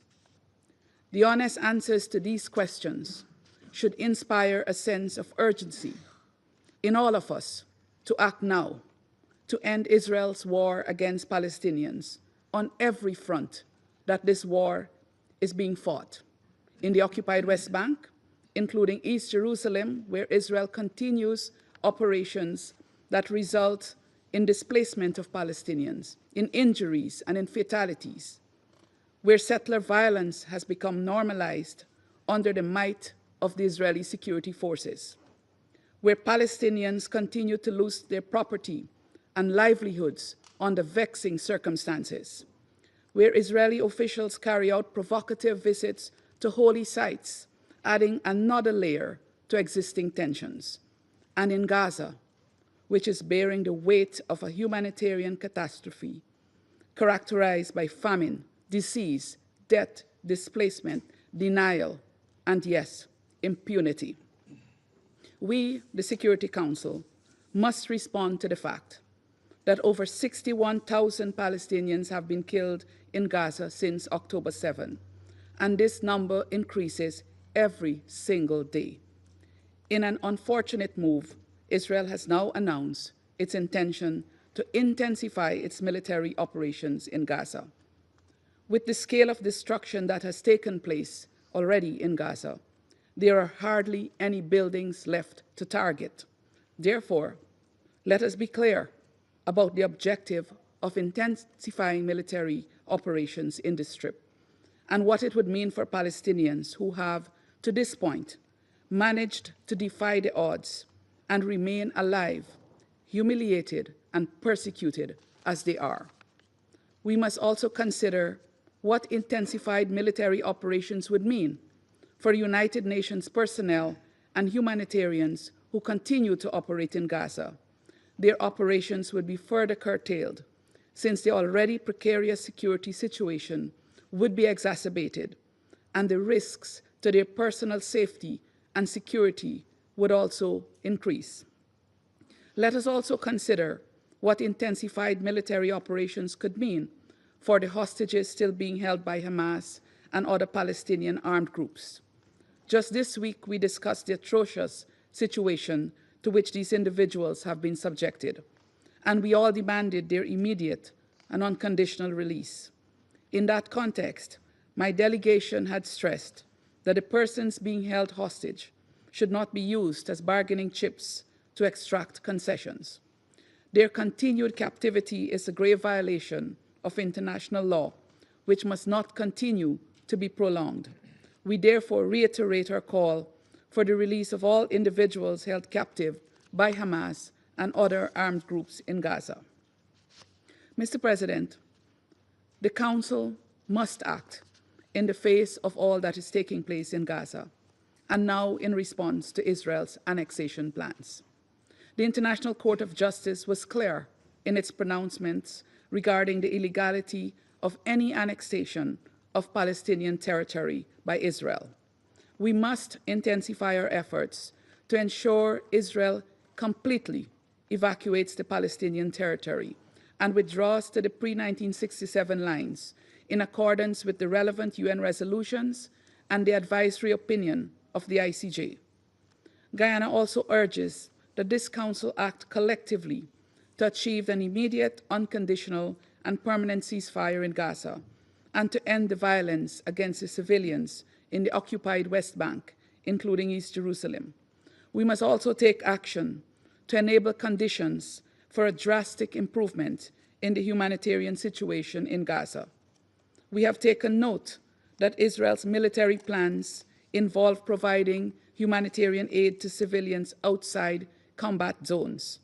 Unfortunately, the operations of the Gaza Humanitarian Foundation have already provided us with enough information on what the provision of aid by the GHF looks like: inadequate, dangerous, and limited in reach. The Council must demand facility for the United Nations and its humanitarian partners to have full humanitarian access to all civilians in need in Gaza, so that there can be a flood of assistance into the area in a rapid, safe, and unhindered manner. Actions by other UN member states must also complement Security Council action. In this regard, Guyana is encouraged by the decisions announced by some member states in response to the decision of the Israeli Security Cabinet.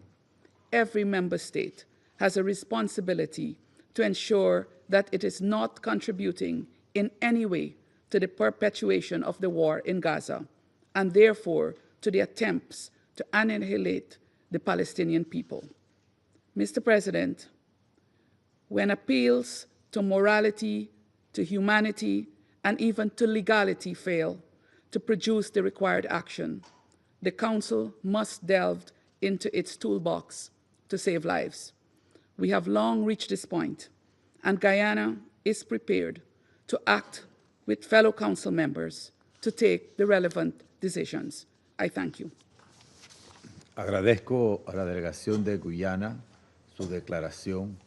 Doy la palabra a la delegación de Pakistán. Thank you, Mr. President. Once again, we meet here in this council as Gaza bleeds under systematic,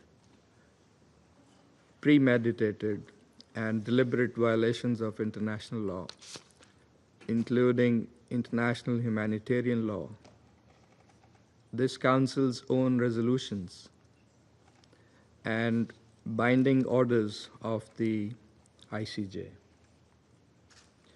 And all of this committed with impunity by Israel, the occupying power.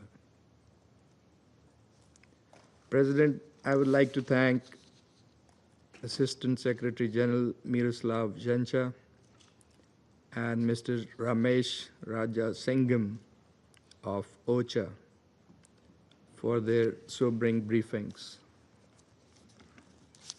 The complementary information shared by the two briefers presents a picture that is beyond belief.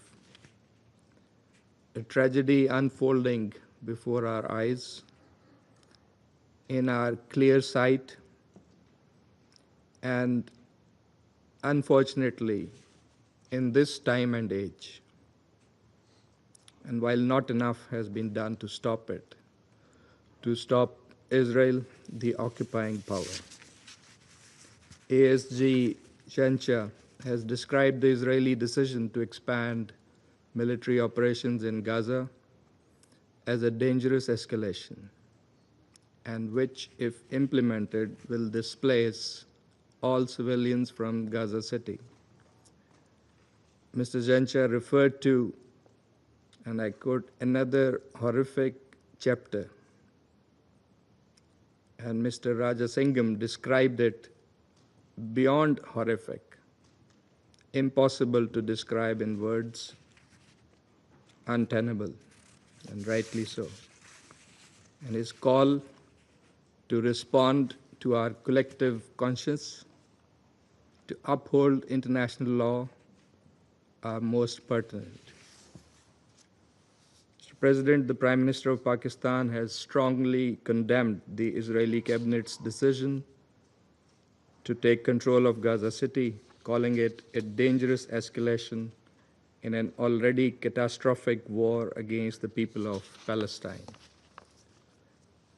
And in a joint statement yesterday, the Ministerial Committee, mandated by the Joint Extraordinary Arab-Islamic Summit, along with other countries, including Pakistan, has expressed strong condemnation and categorical rejection of this announcement, denouncing it as an unacceptable escalation, a blatant violation of international law, and a brazen attempt to entrench illegal occupation by force. Mr. President, this latest Israeli move aims to erase Palestinian presence. And contrary to what some claim and expect, this action will extinguish prospects for peace and undermine all regional and international efforts to peacefully resolve this conflict. So let us be clear. It is the culmination of a campaign of ethnic cleansing. First, it violates international law and Security Council resolutions, including 242 and 338, as well as Council's Resolution 2735.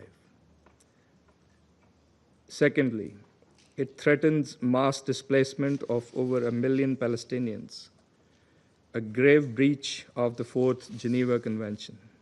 And thirdly, it actually follows a clear pattern that we have seen: sustained bombardment, killing and maiming of thousands, destruction of an entire infrastructure, dismantling of humanitarian systems, forced starvation and displacement, all culminating in occupation under the pretext of security. Those shielding Israel from accountability through political cover, military support, or diplomatic protection are complicit and must share responsibility. They must reconsider their policies, for history will judge them harshly. Mr. President, Gaza is enduring a full-scale humanitarian catastrophe.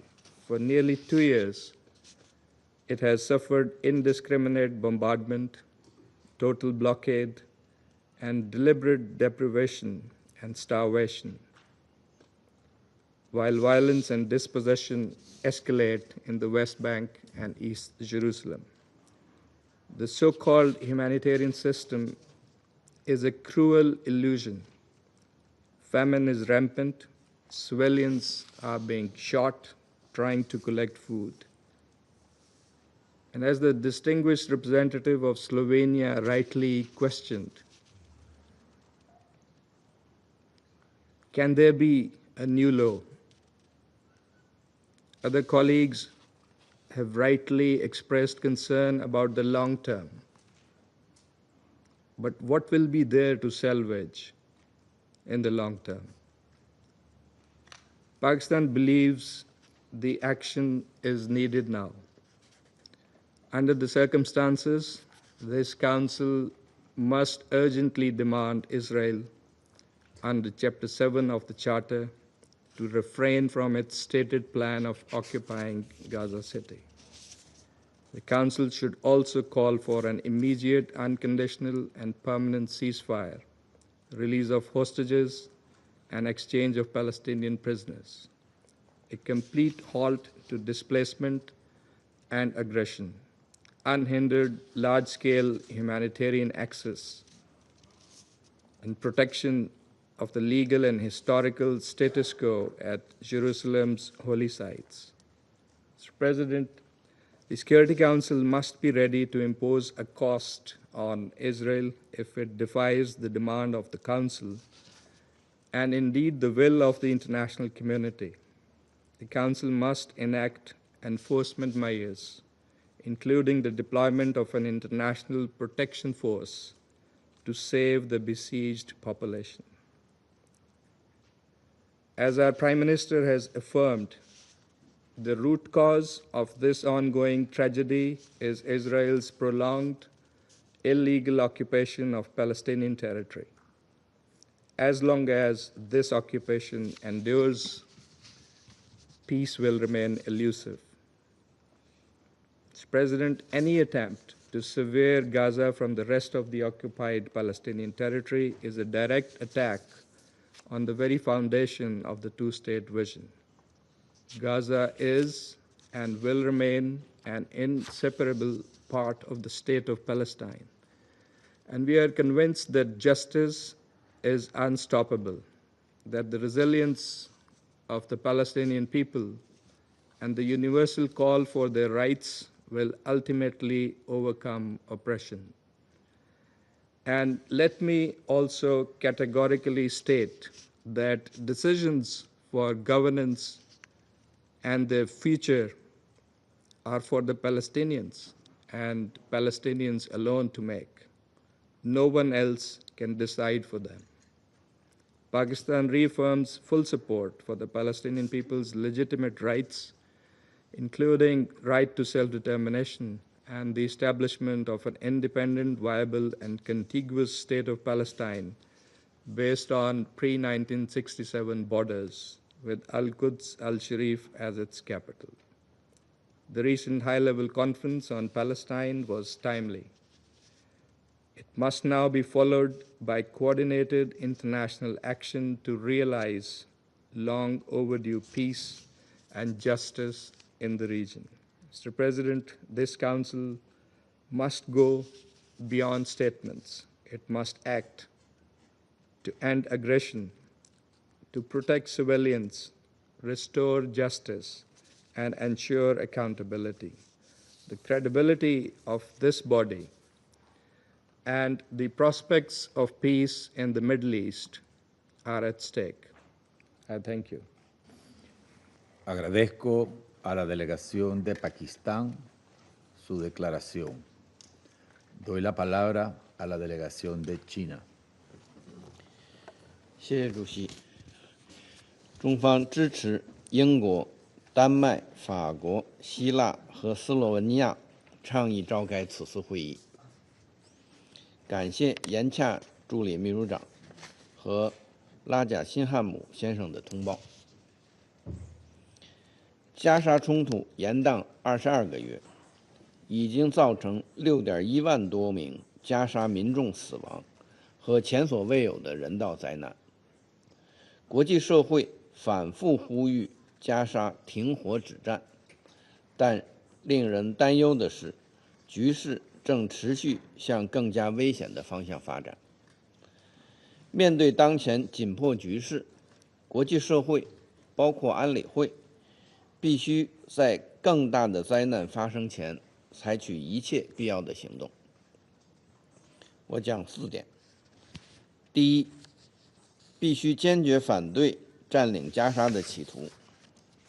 近日，以色列安全内阁批准接管加沙计划，中方对此表示严重关切，敦促以色列立即停止危险举动。加沙属于巴勒斯坦人民，是巴勒斯坦领土不可分割的一部分。任何改变加沙人口及领土结构的行为，都必须予以坚决抵制。第二，必须放弃武力至上的迷思。军事手段不是解决问题的出路，立即停火才是拯救生命、让人质获释的正确方式。持续升级对加沙的军事进攻，只会造成更多的杀戮和死亡。我们也注意到，立即实现停火，让人质早日回家，同样是广大以色列民众和人质家属的希望。以色列政府应当听取国际社会和国内民众的呼声，立即停止加剧紧张局势升级的行为，停止对加沙的军事行动。对当事方有重要影响力的国家，应秉持公正负责任的态度，采取切实行动，推动停火。第三，必须缓解加沙人道灾难。加沙已处于饥荒的边缘，近200人因饥饿而死亡。以色列持续发布强制撤离令，覆盖87%以上的加沙领土，导致190多万人反复流离失所。200万加沙民众的生命绝不能成为战争的牺牲品。人道物资武器化不可接受，集体惩罚加沙民众不可接受，袭击寻找物资的平民和人道工作者不可接受。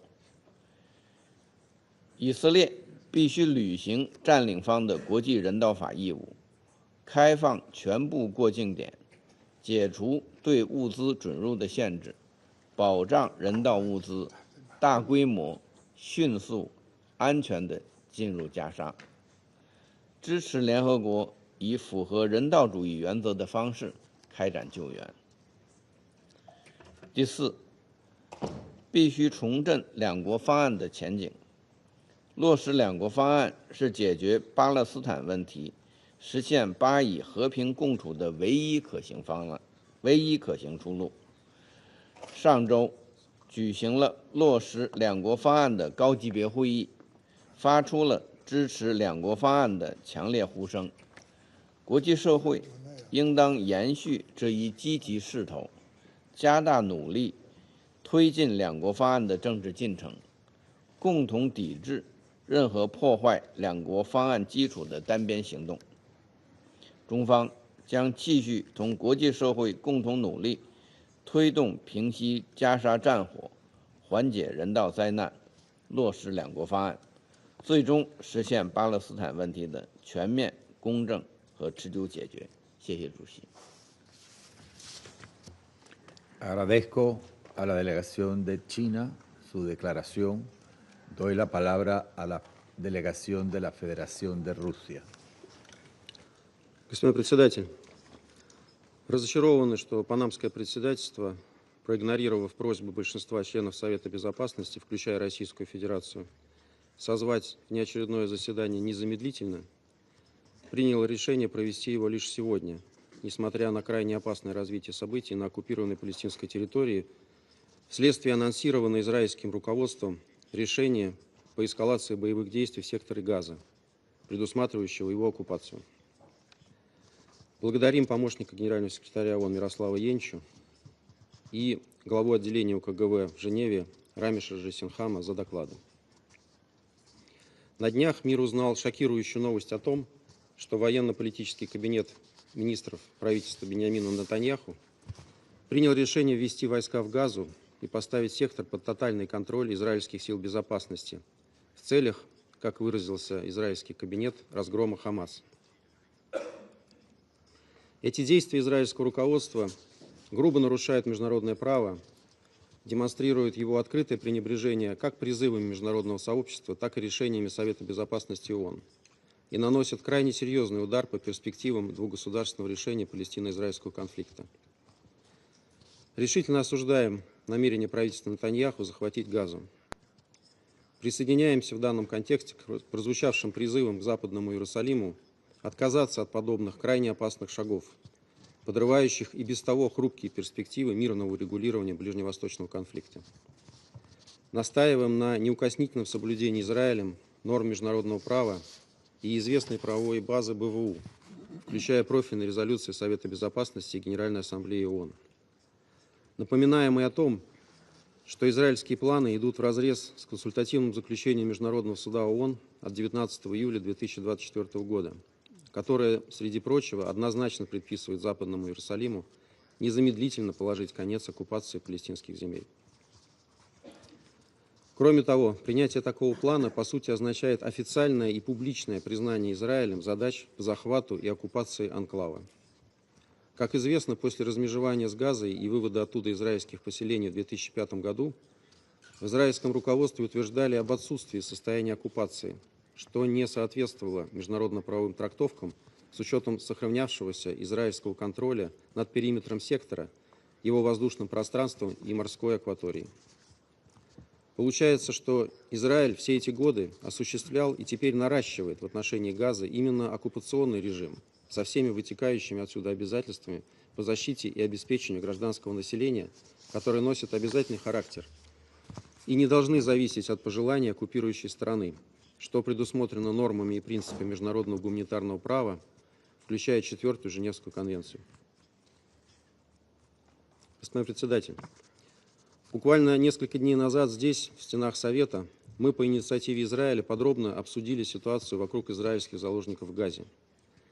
Большинство из членов Совета Безопасности четко и недвусмысленно заявило, что одной из главных предпосылок освобождения всех удерживаемых лиц является незамедлительное и безусловное прекращение огня.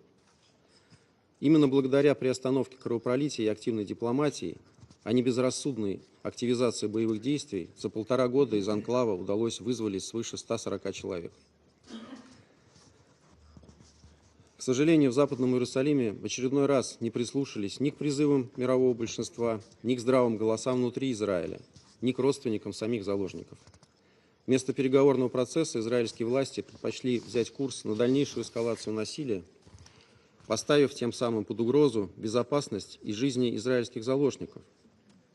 находящихся, как мы с вами видели, в и без того невыносимых условиях, усугубляющихся острым дефицитом продовольствия и воды в Газе.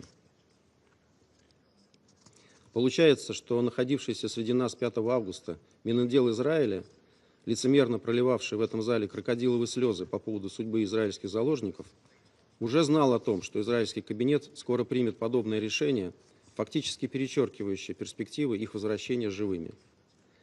Судя по всему, господину Саару было важно подготовить для него почву и продвинуть медиакартинку о якобы солидарности и сочувствии членов Совета Безопасности, чтобы затем продолжить убивать палестинцев. Подобная попытка манипулирования Совбезом во внутриизраильских целях просто не укладывается в голове. Как не укладывается и то, как может еврейский народ, столкнувшийся с Холокостом в годы Второй мировой войны, сегодня помещать палестинцев в гетто и добиваться их полного уничтожения. Как все-таки быстро забываются уроки истории. Очевидно и то, что реализация планов израильского руководства по полной зачистке анклава лишь еще больше осложнит гуманитарную ситуацию в Газе. Ведь, по сути, уже анонсированы новые массовые силовые перемещения, а значит, страдания гражданского населения, новые жертвы и рост кровопролития. С учетом того, как развивается конфликт в Газе, у нас нет оснований верить публичным заявлениям израильских властей о намерении обеспечить гражданское население вне боевых зон всем необходимым. Те методы, которые Израиль использует для распределения продовольствия, известны. Они антигуманны, противоречат нормам МГП и приводят лишь к гибели мирного населения. Это, в частности, наглядно подтверждает деятельность так называемого гуманитарного фонда для Газы. В местах распределения пайков уже погибло свыше 1500 палестинцев. Не надо забывать, что предполагающиеся планом перемещения мирных жителей в условиях боевых действий, а также использование голода в качестве оружия, могут быть квалифицированы в качестве военных преступлений и преступлений против человечности. Кроме того, подобные действия могут подпадать под статью 2, пункт С, Конвенции о предупреждении преступления геноцида и наказания за него от 1948 года, который Израиль ратифицировал в 1950 году. Господин председатель, в заключение хотели бы отметить, что позавчера в интервью одному из американских телеканалов Биньямин Нетаньяху сказал о намерении создать в Газе альтернативную администрацию, которая предоставит газовитянам, цитирую, «иное будущее». Такая администрация, по словам Нетаньяху, не будет палестинской. Это, в свою очередь, противоречит многочисленным общепризнанным международно-правовым пониманиям о секторе Газа как неотъемлемой части будущего палестинского государства. Со своей стороны, предлагаем задуматься над историческими вопросами. Какое будущее может быть у людей в условиях оккупации и что им сказать родственникам более 60 тысяч погибших, у которых уже нет никакого будущего? Сколько еще должно погибнуть палестинцев, прежде чем этой бесчеловечной резне будет положен конец? И сколько еще будут закрывать глаза на этот беспредел те, кто последовательно и во всем поддерживает Израиль и не дает Совету Безопасности действовать? Со своей стороны последовательно и неизменно выступаем за дипломатическое урегулирование палестинского вопроса на основе формулы двух государств для двух народов, при реализации которой законные обеспокоенности Израиля в сфере безопасности будут удовлетворены, равно как и законные чаяния палестинского народа на собственное государство. Альтернатива этому – гибель еще десятков тысяч ни в чем не повинных людей, включая продержавшихся почти 2 года в плену израильских заложников. Совет Безопасности ООН просто обязан не допустить подобного сценария. Надеюсь, что это скоро, наконец, осознают и в Вашингтоне. Пока же, как мы понимаем, несмотря на заверения Госдепартамента о продолжении, цитирую, реальных и серьезных дипломатических усилий по прекращению страданий в Газе, освобождению заложников и достижению постоянного мира, конец цитаты, Соединенные Штаты попросту умывают руки и предоставляют Западному Иерусалиму карт-бланш на полную свободу действий в Газе. Благодарю за внимание. Agradezco a la delegación de la Federación de Rusia por su declaración. A continuación, formularé una declaración en calidad de representante de Panamá. Excelencias, colegas, Panamá agradece al secretario general adjunto para Europa, Asia Central y las Américas, señor Miroslav Yencha, y al jefe y representante de OCHA en Ginebra, señor Ramesh Rajansingham, por sus valiosas representaciones, así como a las delegaciones que han solicitado esta sesión de emergencia ante los recientes acontecimientos que podrían agravar aún más la devastadora situación en la Franja de Gaza. Saludamos también la presencia de las delegaciones de Israel, Irak, Kuwait, Senegal y el Estado Observador de Palestina. Panamá ha sostenido, y lo reitera hoy, que siempre es mejor elegir el camino de la moderación, donde nace y transcurre el diálogo, y de la dignidad humana como fundamento de convivencia sobre el que se debe construir la paz. En este contexto, observamos con profunda preocupación, muy profunda preocupación, los sorprendentes anuncios recientes relativos a una posible operación para tomar el control de la ciudad de Gaza, centro densamente poblado y ya gravemente afectado por la guerra, y aún más preocupante, la posible peligrosa extensión de ese control al resto de la franja. Tal acción, en las actuales condiciones, implicaría riesgos humanitarios incalculables para cientos de miles de civiles gazatíes y para los rehenes que aún permanecen en cautiverio, además de profundizar y alejar a las partes de la mesa de negociaciones. A nuestro juicio, cabe advertir que cualquier medida mayor de fuerza tendrá que ser juzgada a la luz de sus consecuencias humanitarias, del perjuicio que cause a las posibilidades de una solución política y en conformidad con las obligaciones derivadas del derecho internacional, incluido el derecho internacional humanitario. Más de 675 días de conflicto han dejado más de 62,000 civiles muertos, entre ellos 10,000 niños, más de 125,000 heridos, poblaciones enteras desplazadas a la fuerza de un lado al otro una y otra vez. La escala de destrucción en Gaza es catastrófica.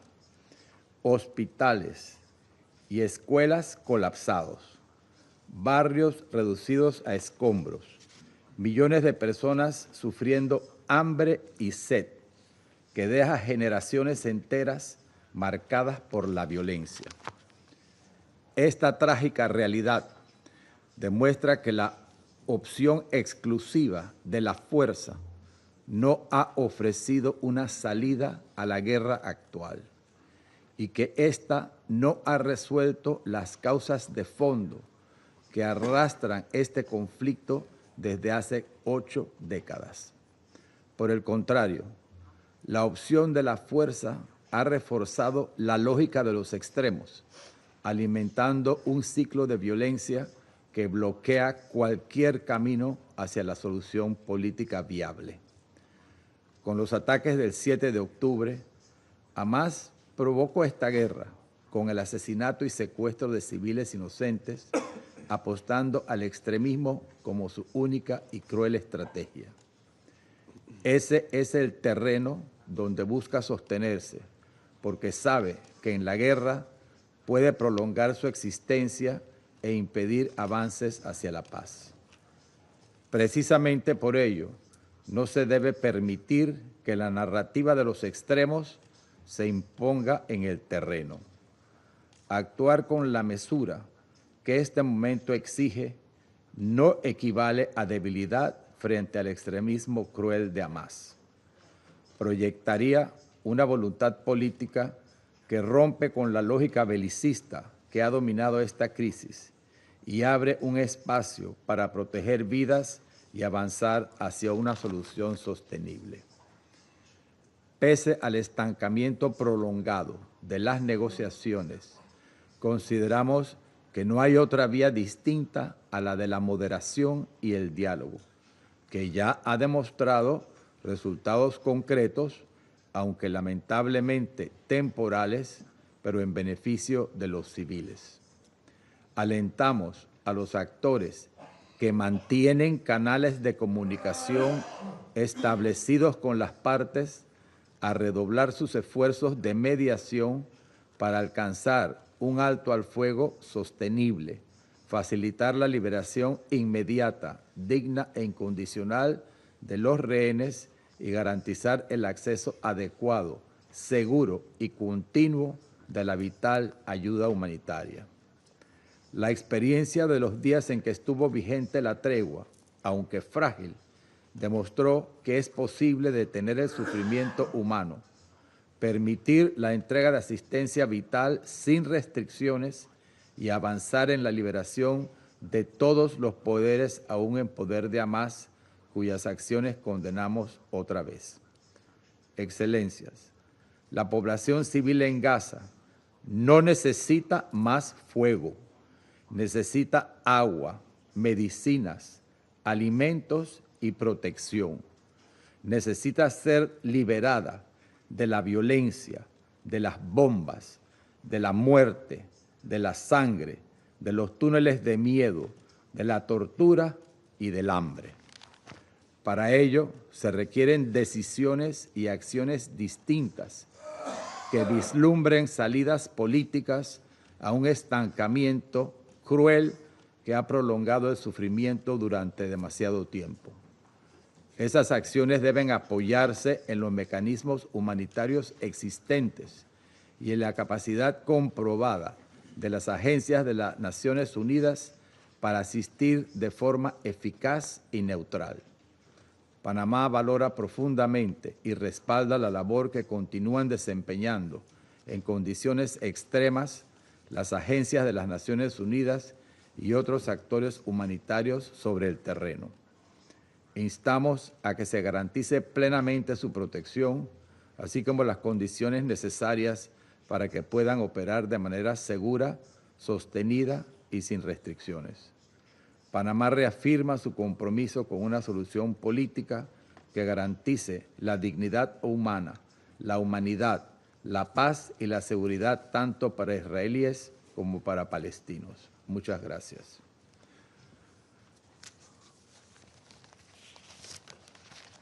Vuelvo a asumir las funciones de la presidencia del Consejo de Seguridad. Doy la palabra a la delegación del Estado observador de Palestina.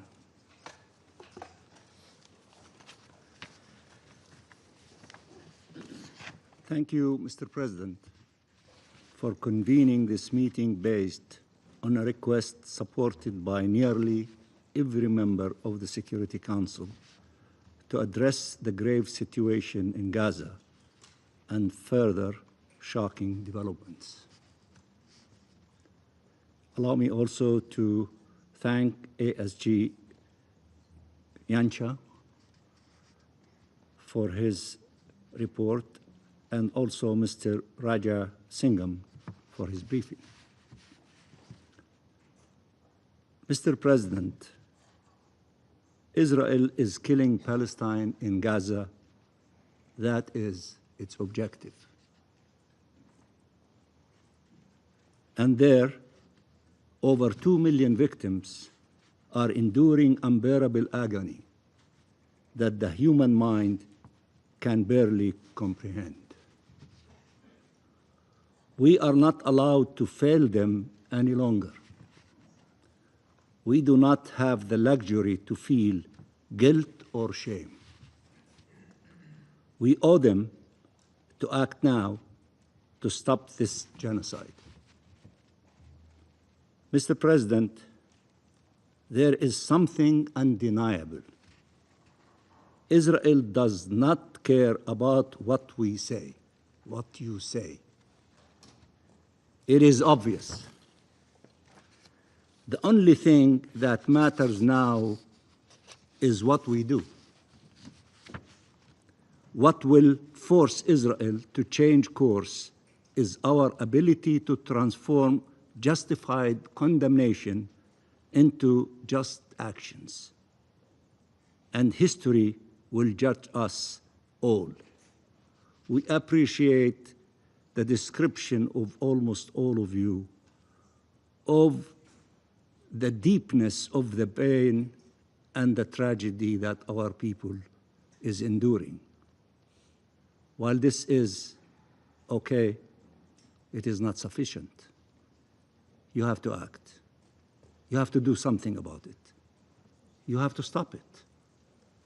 Otherwise, this analysis and description does not mean anything if you do not do something to stop it. And you have tools available to you to do so.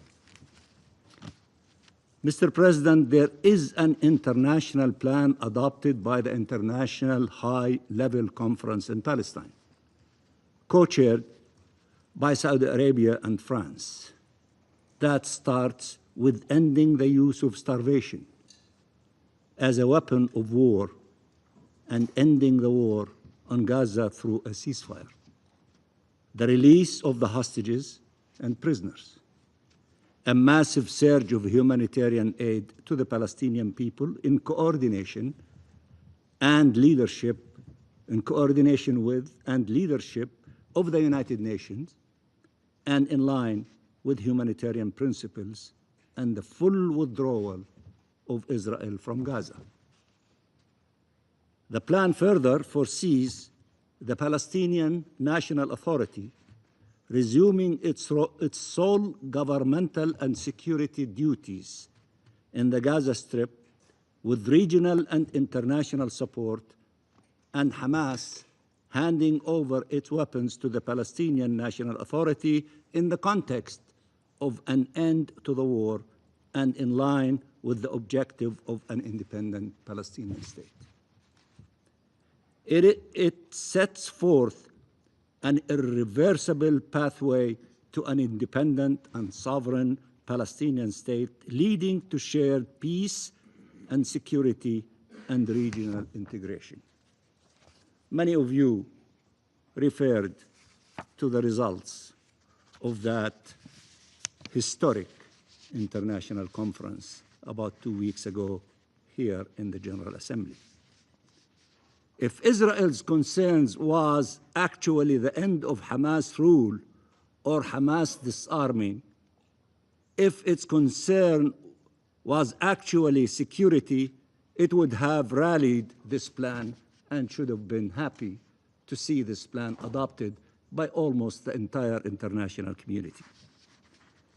Israel is seeking to cement its full military control over the Gaza Strip and is prolonging this war not to end Hamas rule or to disarm it, but to prevent independent Palestinian statehood.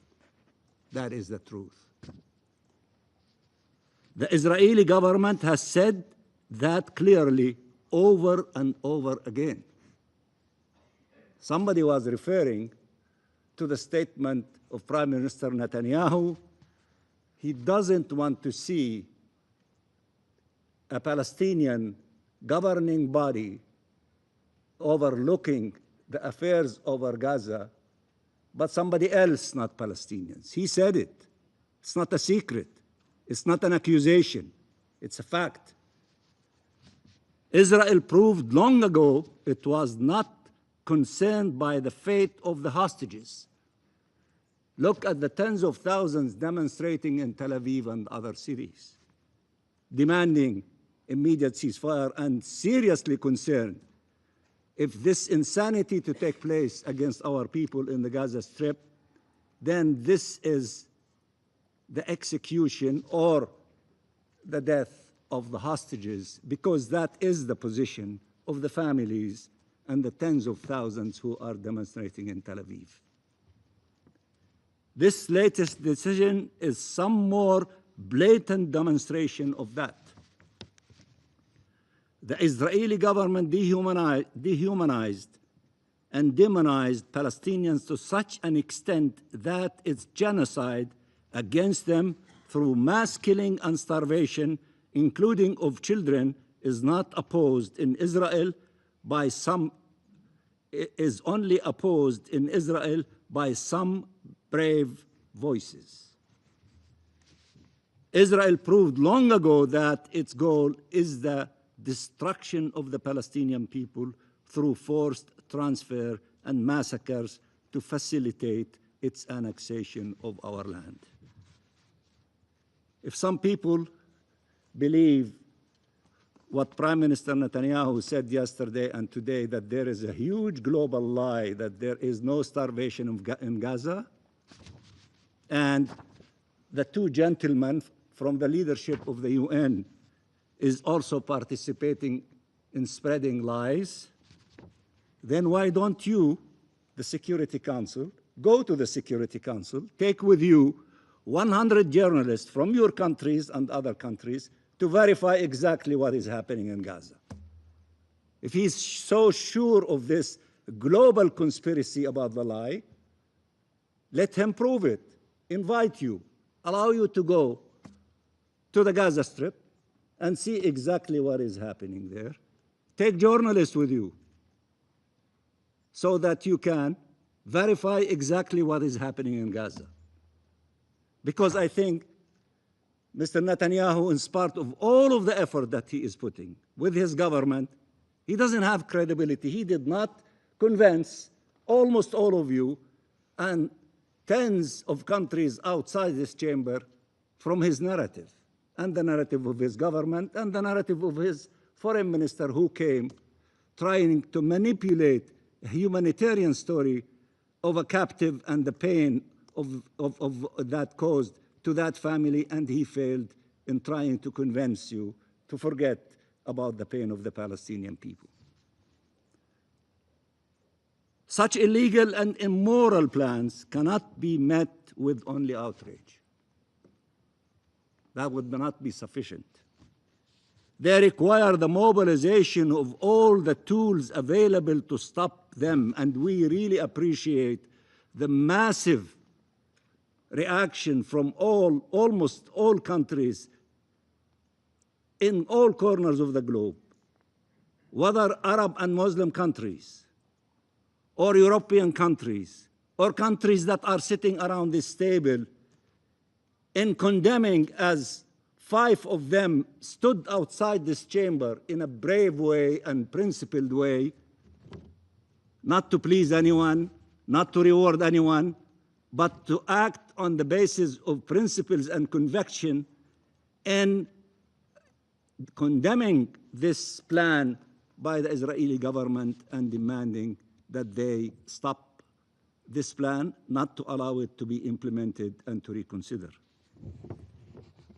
Israel proved long ago it does not care about the Charter, international law, or the resolutions of this Council if not accompanied by consequences. These facts have led many to rightly wonder, how on earth is Israel still allowed to sit around this table and in these United Nations? If it was another country, you would have been imposing sanctions long time ago. Mr. President, countries around the world are adopting more and more measures to end any form of complicity and to advance accountability, and we appreciate these efforts. Country like Germany to decide not to send weapons to Israel to kill our people in Gaza, just only to use one example. All states should undertake such steps immediately.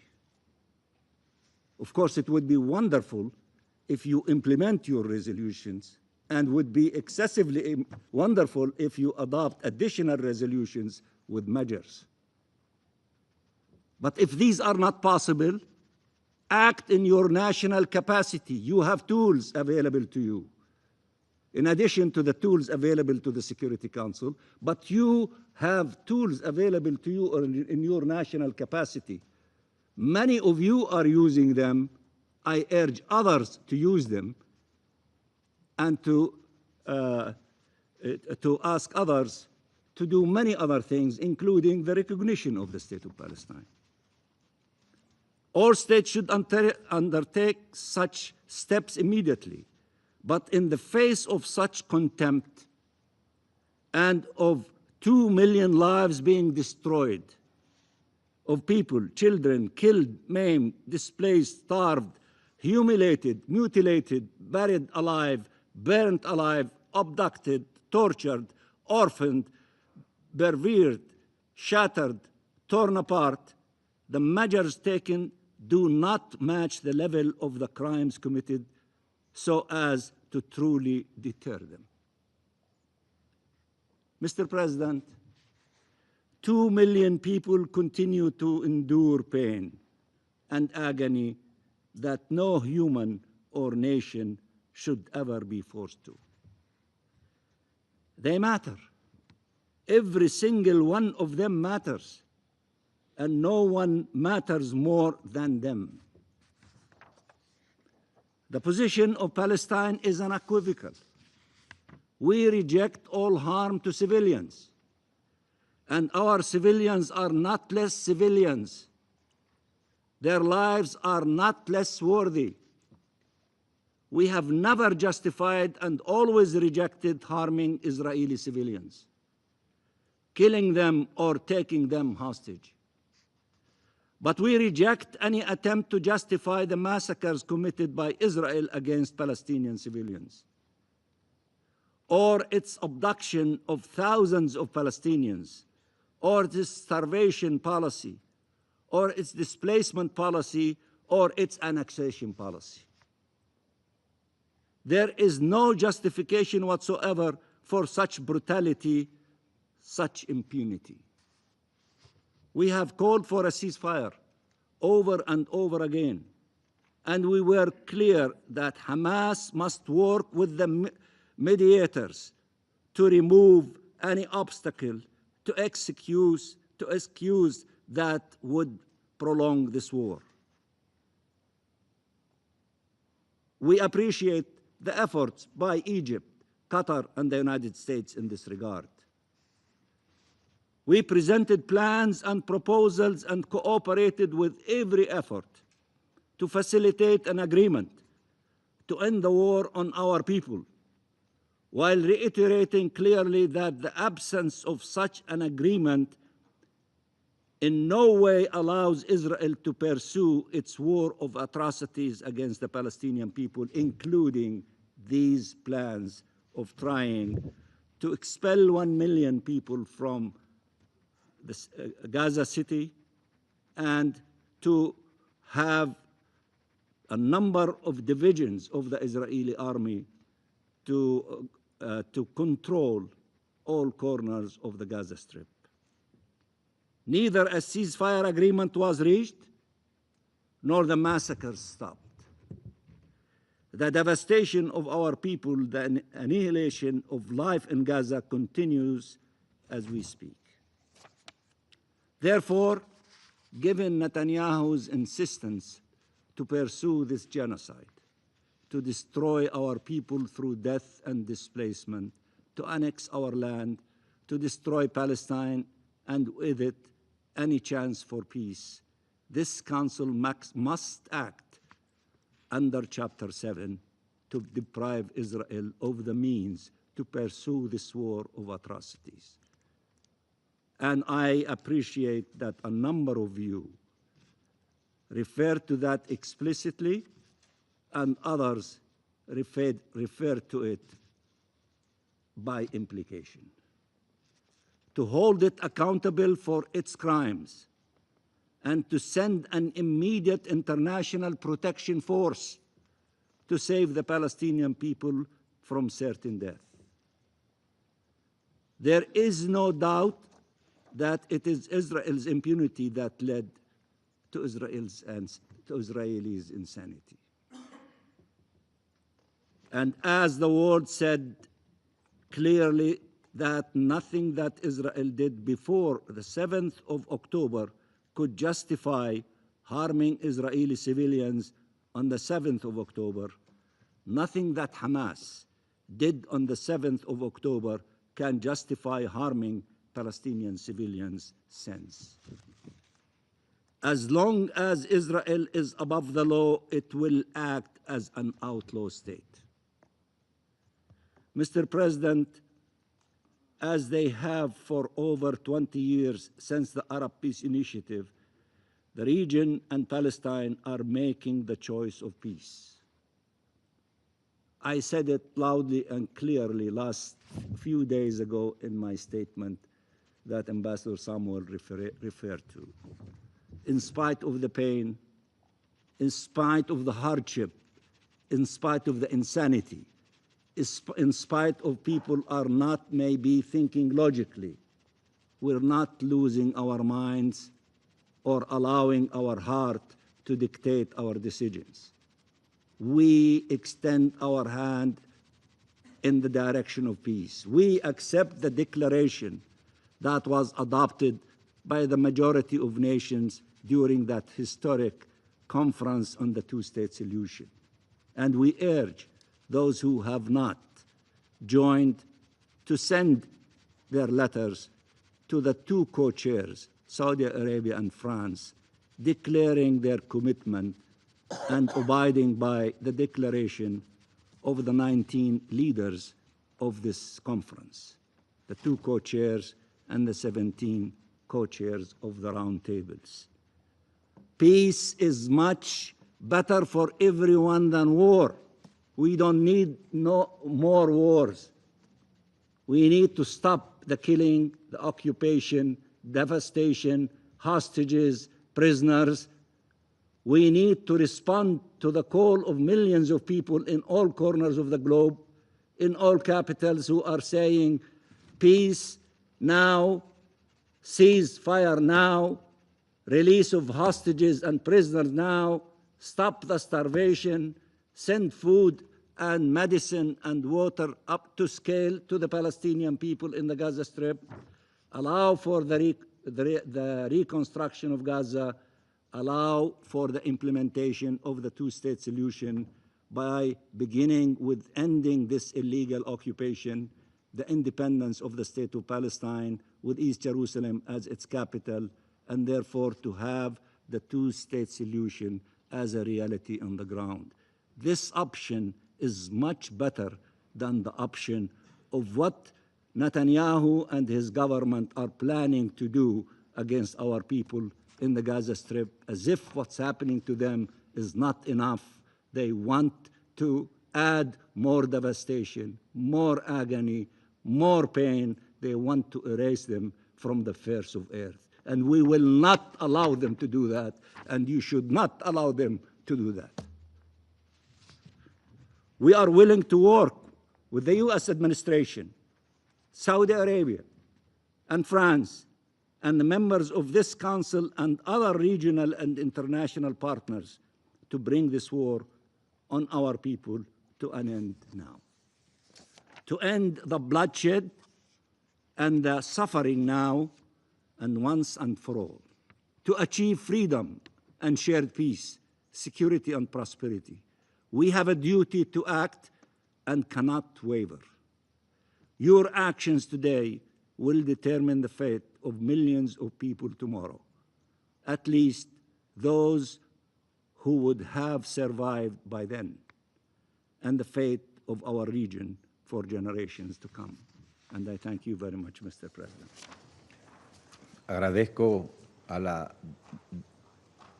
delegación del Estado Observador de Palestina su declaración. Doy la palabra a la delegación de Israel. Thank you, Mr. President, and to our briefers here today.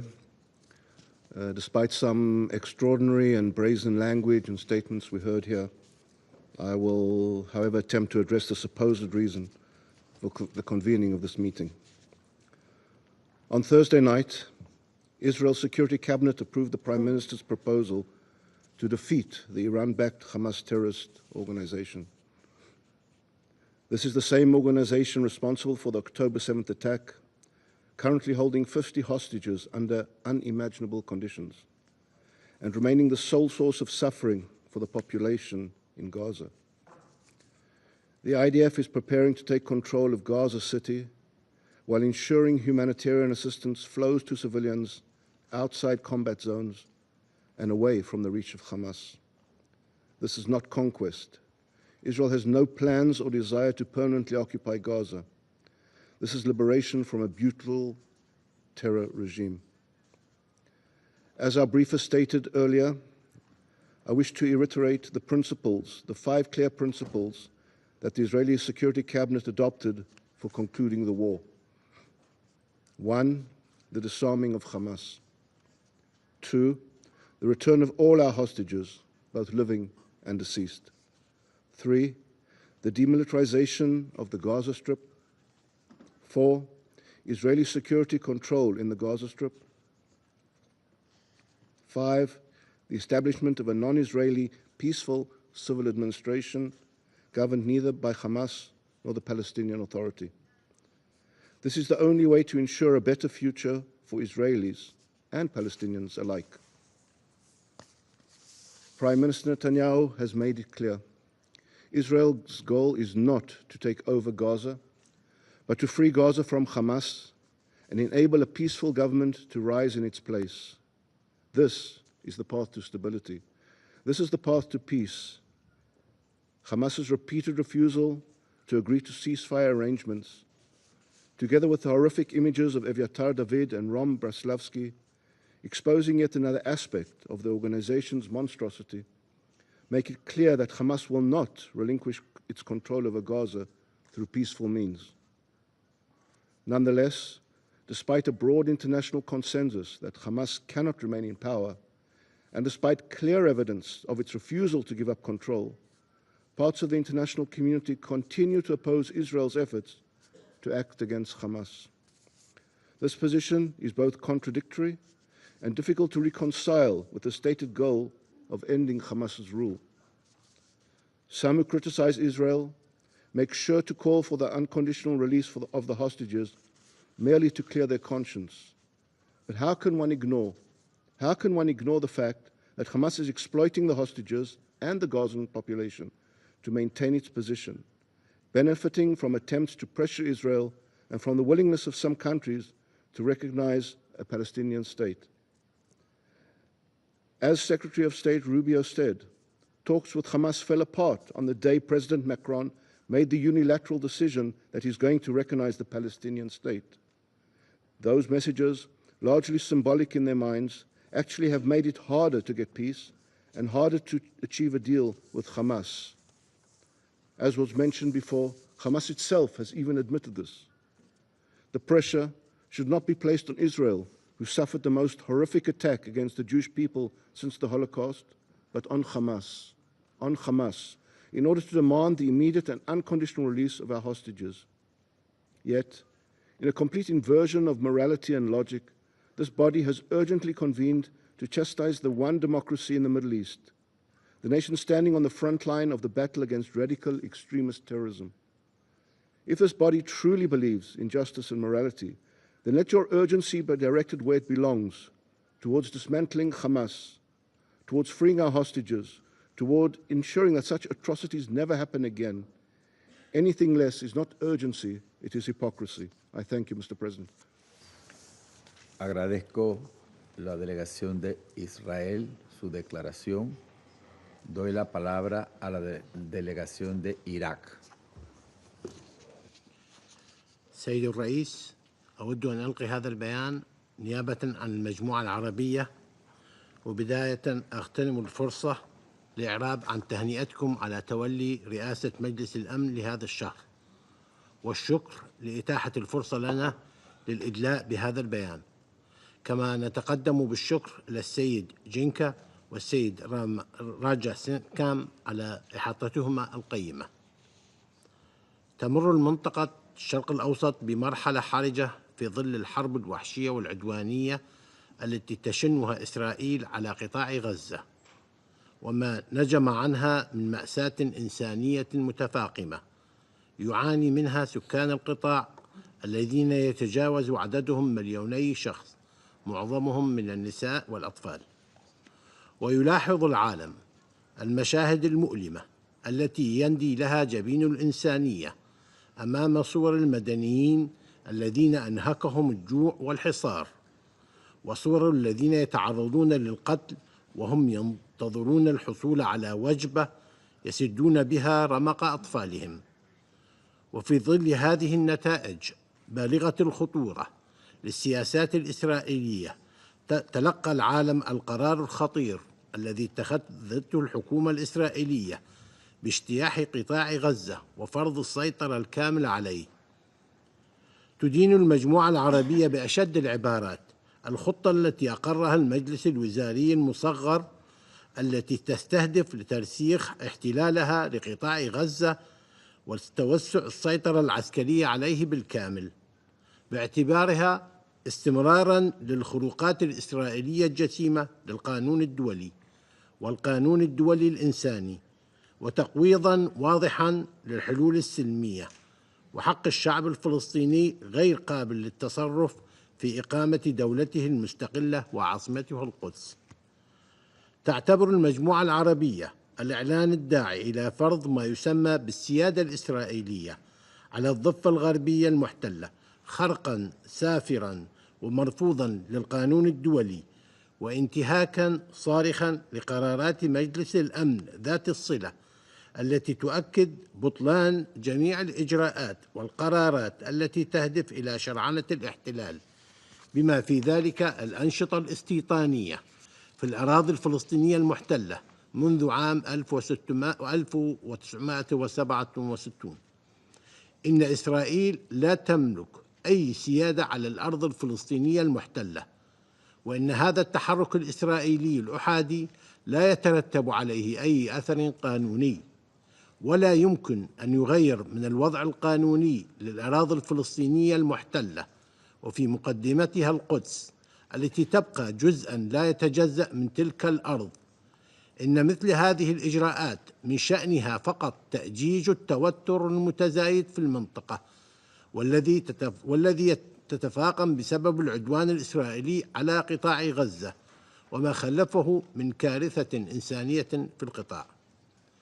سيد الرئيس، تدين المجموعة العربية تعرض المدنيين في قطاع غزة إلى القتل والتجويع والإذلال، واستخدام الاحتلال الإسرائيلي المتكرر للتجويع كأسلوب في الحرب، واستخدام الغذاء كأداة للضغط، كما تدين بشدة العبارات سياسات الحصر والتهجير القسري للمدنيين الأبرياء، والاستهداف المتكرر للمرافق المدنية بما فيها المستشفيات ومراكز الإيواء النازحين والمرافق الحيوية، وهو ما يعد انتهاكاً صارخاً للقانون الإنساني الدولي.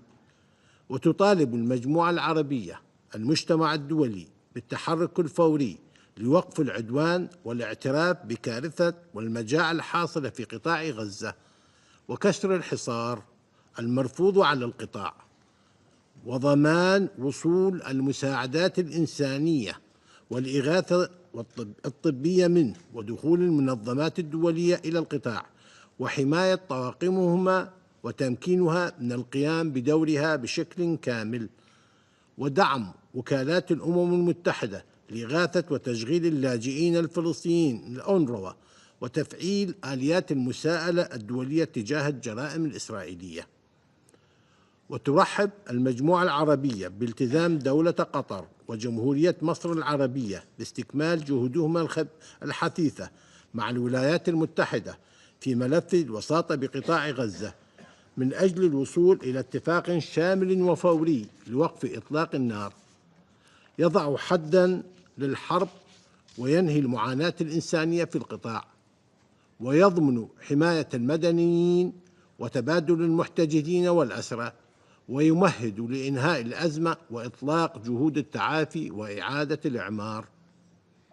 لقد طالبت المجموعة العربية مجلسكم الكريم وتكرر اليوم مطالبها استناداً إلى الولاية المنوطة بالمجلس وفق ميثاق الأمم المتحدة بوصفه الهيئة الرئيسية المسؤولة عن صون السلم والأمن الدوليين، بأن يتخذوا قراراً بموجب الفصل السابع من ميثاق الأمم المتحدة يضمن امتثال إسرائيل القوة القائمة بالاحتلال لقرارات المجلس ذات الصلة بالوقف الفوري لإطلاق النار في قطاع غزة، وأن يتخذ إجراءات فاعلة لإلزامها بإنهاء احتلالها غير القانوني للأراضي الفلسطينية، وتنفيذ مضامين الرأي الاستشاري لمحكمة العدل الدولية بتاريخ 19 من تموز يوليو 2024. السيد الرئيس، تؤكد المجموعة العربية على رفضها القاطع لمحاولات المساس بالحرم الإبراهيمي الشريف وجميع الأماكن المقدسة الإسلامية والمسيحية في الأراضي الفلسطينية المحتلة، بما في ذلك استهداف قوات الاحتلال الإسرائيلي مؤخرا الكنيسة اللاتينية في مدينة غزة. وتشدد المجموعة العربية على وجوب احترام الوضع القانوني والتاريخي القائم للمقدسات الإسلامية والمسيحية في مدينة القدس، وتؤكد أنه لا سيادة لإسرائيل القوة القائمة بالاحتلال على الأرض الفلسطينية ومواقع التراث الفلسطيني.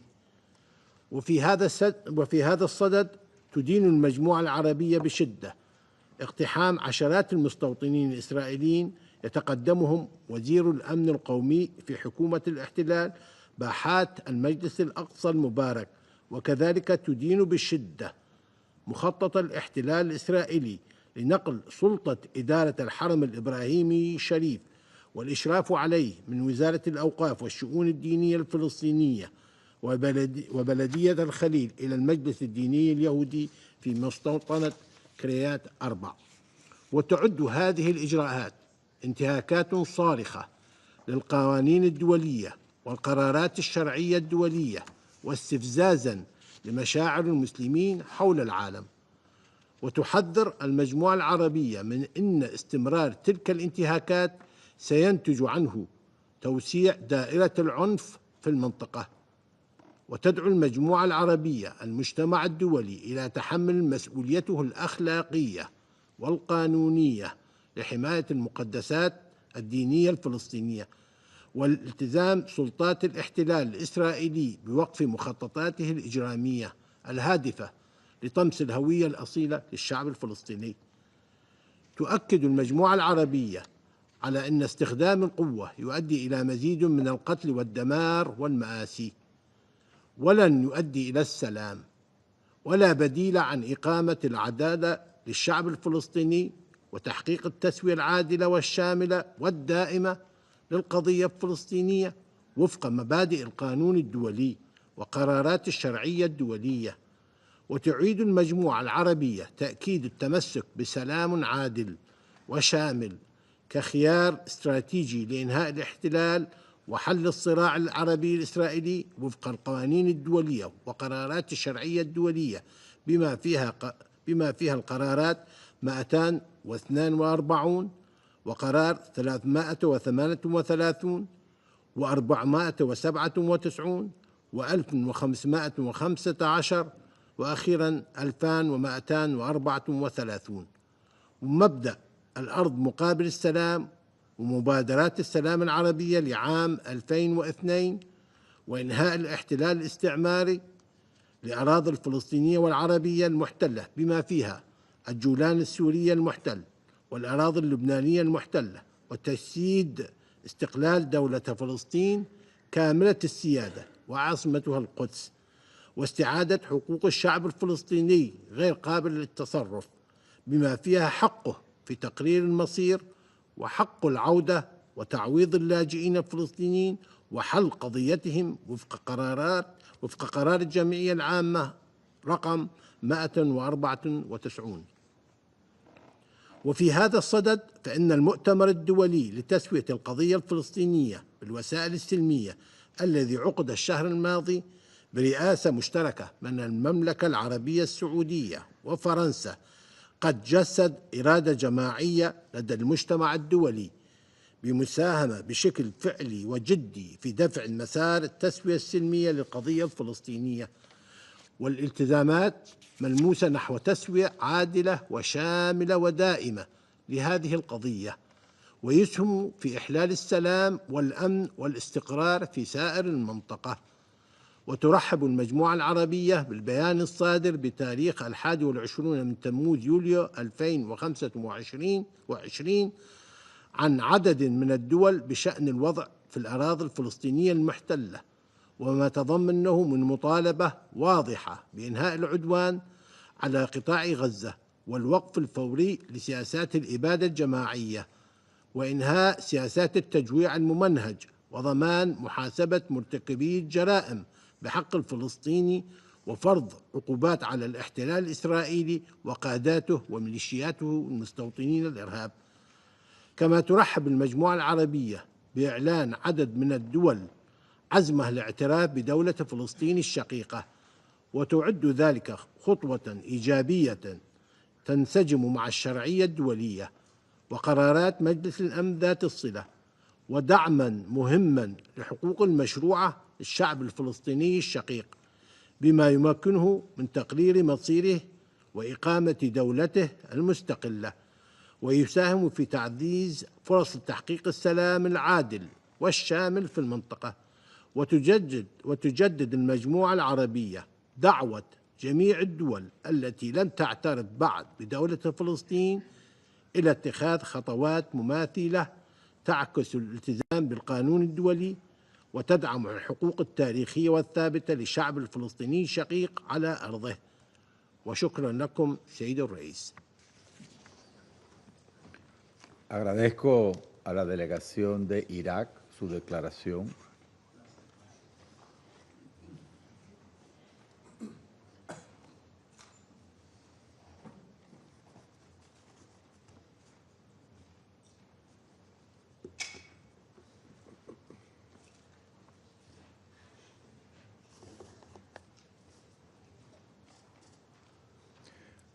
Doy la palabra a la delegación de Kuwait.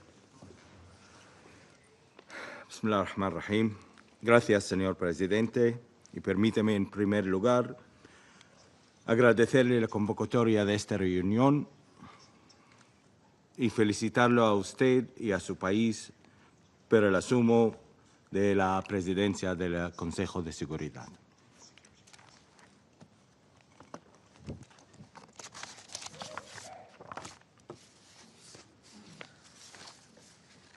سيد الرئيس، أتشرف بإلقاء هذا البيان نيابة عن الدول الأعضاء في مجلس التعاون لدول الخليج العربية، وهي دولة الإمارات العربية المتحدة، مملكة البحرين، المملكة العربية السعودية، دولة قطر، سلطنة عمان، وبلادي دولة الكويت.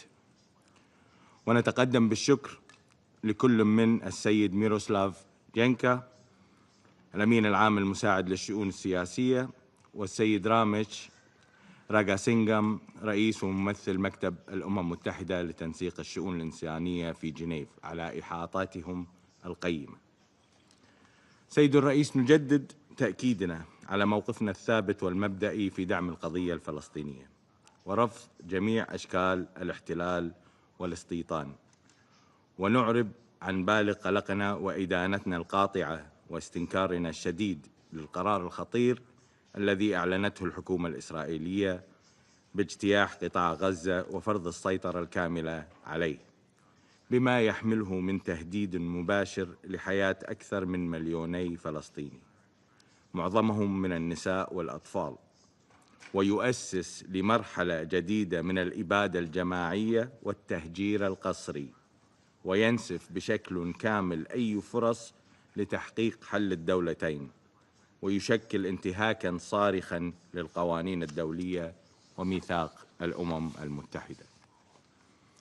إن أي اجتياح شامل لقطاع غزة لن يقتصر أثره على الشعب الفلسطيني، بل سيؤثر على المنطقة بأسرها، وسيقودها إلى دوامة عنف وانفجار غير مسبوق تتحمل إسرائيل المسؤولية الكاملة عنه، كما سيتحمل المجتمع الدولي تبعات الصمت أو التقاعس عن منعه.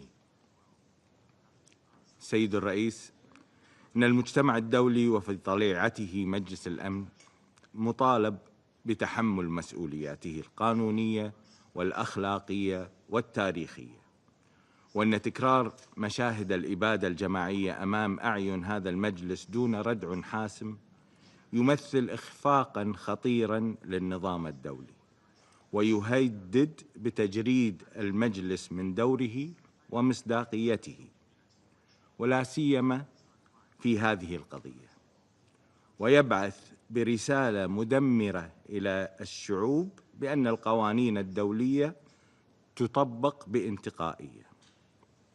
سيد الرئيس، يجب اتخاذ إجراءات عاجلة وملزمة بموجب الفصل 7 من ميثاق الأمم المتحدة لوقف هذا العدوان الغاشم، وضمان الحماية الدولية للشعب الفلسطيني، وتأمين وصول المساعدات الإنسانية والطبية والإغاثية بشكل آمن ومستدام، ودعم وكالة الأونروا ورفض أي محاولات لتقويض دورها.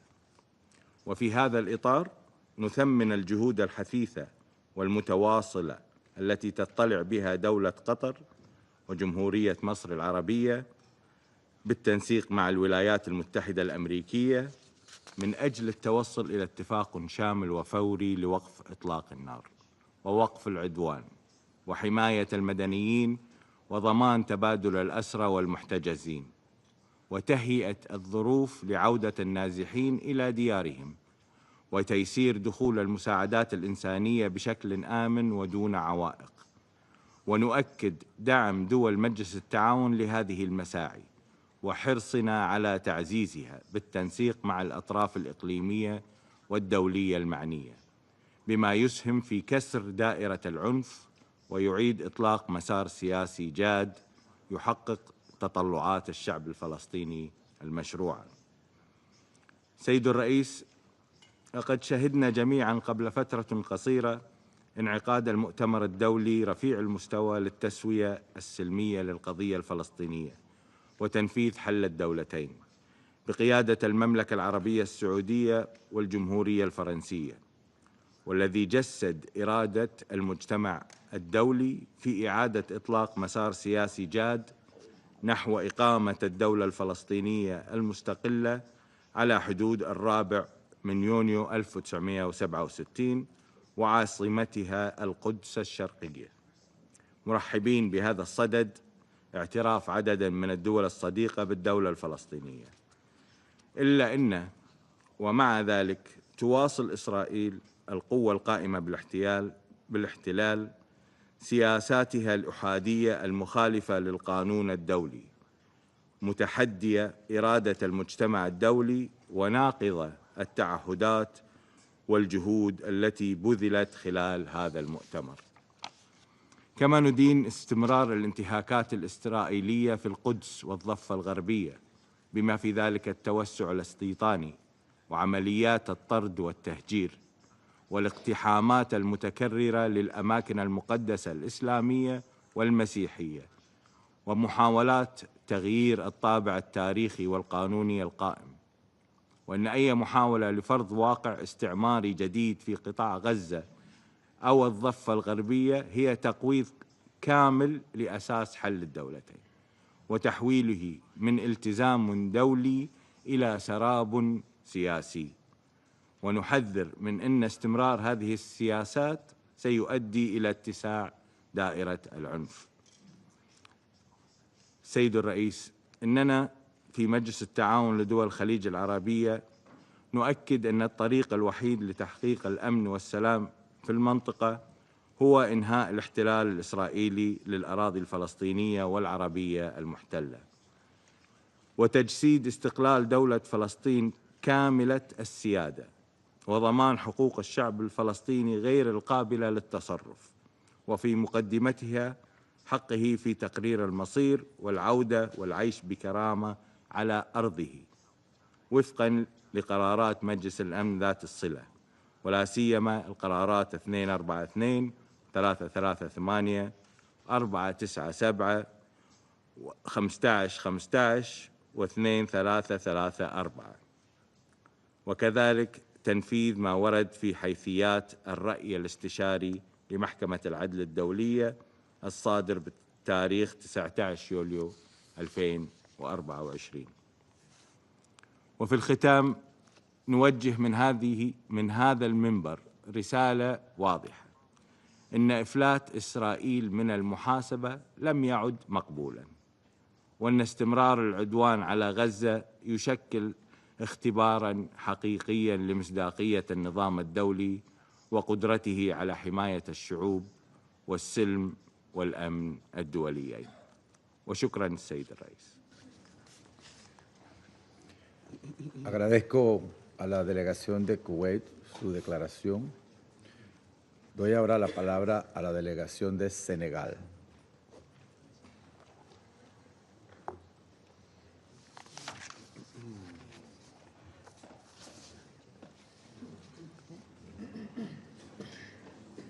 Esperé que lo sentase.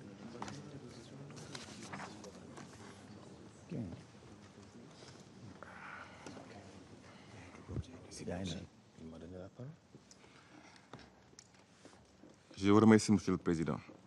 Monsieur le Président, j'ai saisi cette occasion pour vous féliciter et vous remercier d'avoir permis au Sénégal, qui préside le Comité pour l'exercice des droits inaliénables du peuple palestinien, de s'exprimer devant ce Conseil sur une question que nul ne peut plus ignorer, la tragédie humaine qui se déroule sous nos yeux à Gaza.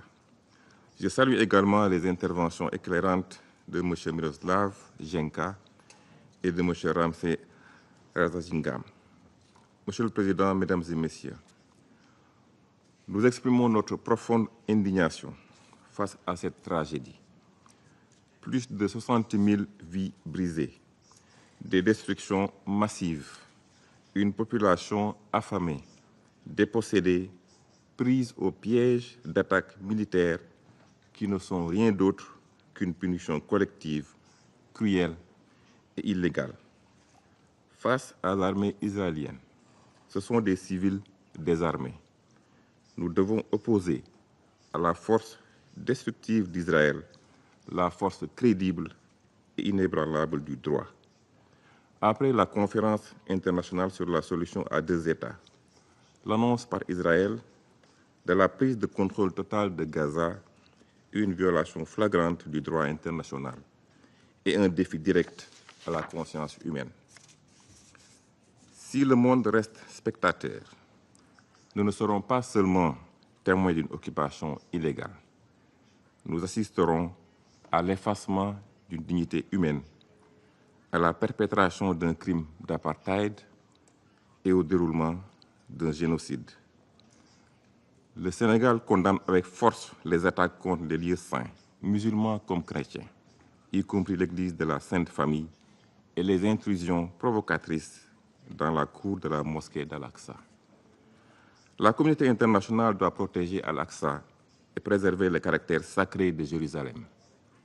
Nous appelons le Conseil de sécurité à un sursaut collectif d'humanité pour mettre fin à la catastrophe de Gaza. Cela passe par un embargo militaire et des restrictions sur les armes à destination de la puissance occupante. 2. L'application immédiate de la résolution 2735-2024, c'est-à-dire cessez-le-feu durable, libération des otages, accès humanitaire sans entrave. Et 3. La reconnaissance de l'État de Palestine comme membre de plein droit de l'ONU et le déploiement d'une mission d'interposition. Monsieur le Président, Mesdames et Messieurs, si cette prise de contrôle total se réalise, l'impunité deviendra la règle et nous aurons cautionné l'un des pires nettoyages ethniques de l'histoire. Les États doivent agir maintenant, appliquer les avis de la CIJ et exécuter les mandats de la CPI pour que les auteurs, complices et commanditaires répondent de leurs crimes. Pour finir, je voudrais réitérer l'appel de mon pays à tous les États épris de justice et d'humanité, par obligation juridique autant que par devoir moral, à faire leur les aspirations du peuple palestinien à la paix, à la stabilité et à la souveraineté dans les frontières de 1967, avec Jérusalem-Est comme capitale de l'État de Palestine. L'humanité nous regarde, l'histoire nous jugera. Je vous remercie. Agradezco a la delegación de Senegal su declaración. No hay más intervenciones inscritas en la lista. Se levanta la sesión.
Declaro abierta la sesión número 9976 del Consejo de Seguridad. En el orden del día provisional de esta sesión figura el siguiente punto: la situación en Oriente Medio. Queda aprobado el orden del día. El Consejo de Seguridad comenzará ahora el examen del punto 2 del orden del día. El Consejo de Seguridad tiene ante sí el texto de una declaración de la Presidencia en nombre del Consejo sobre el tema de esta sesión. Agradezco a los miembros del Consejo por sus valiosas contribuciones a la declaración. De conformidad con el entendimiento alcanzado entre los miembros del Consejo de Seguridad, consideraré que los miembros del Consejo están de acuerdo con la declaración que se publicará como documento del Consejo de Seguridad con la asignatura S/PRST/2025/6.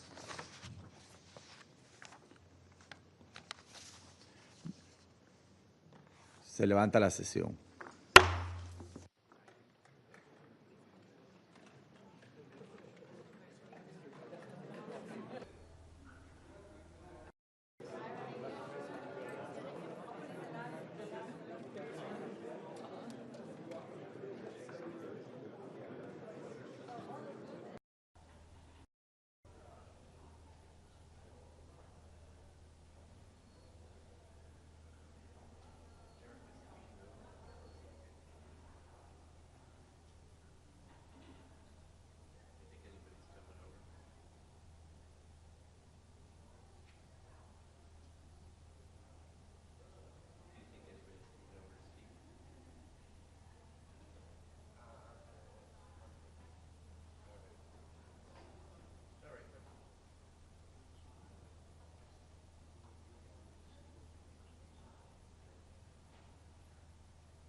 Mark Hesed.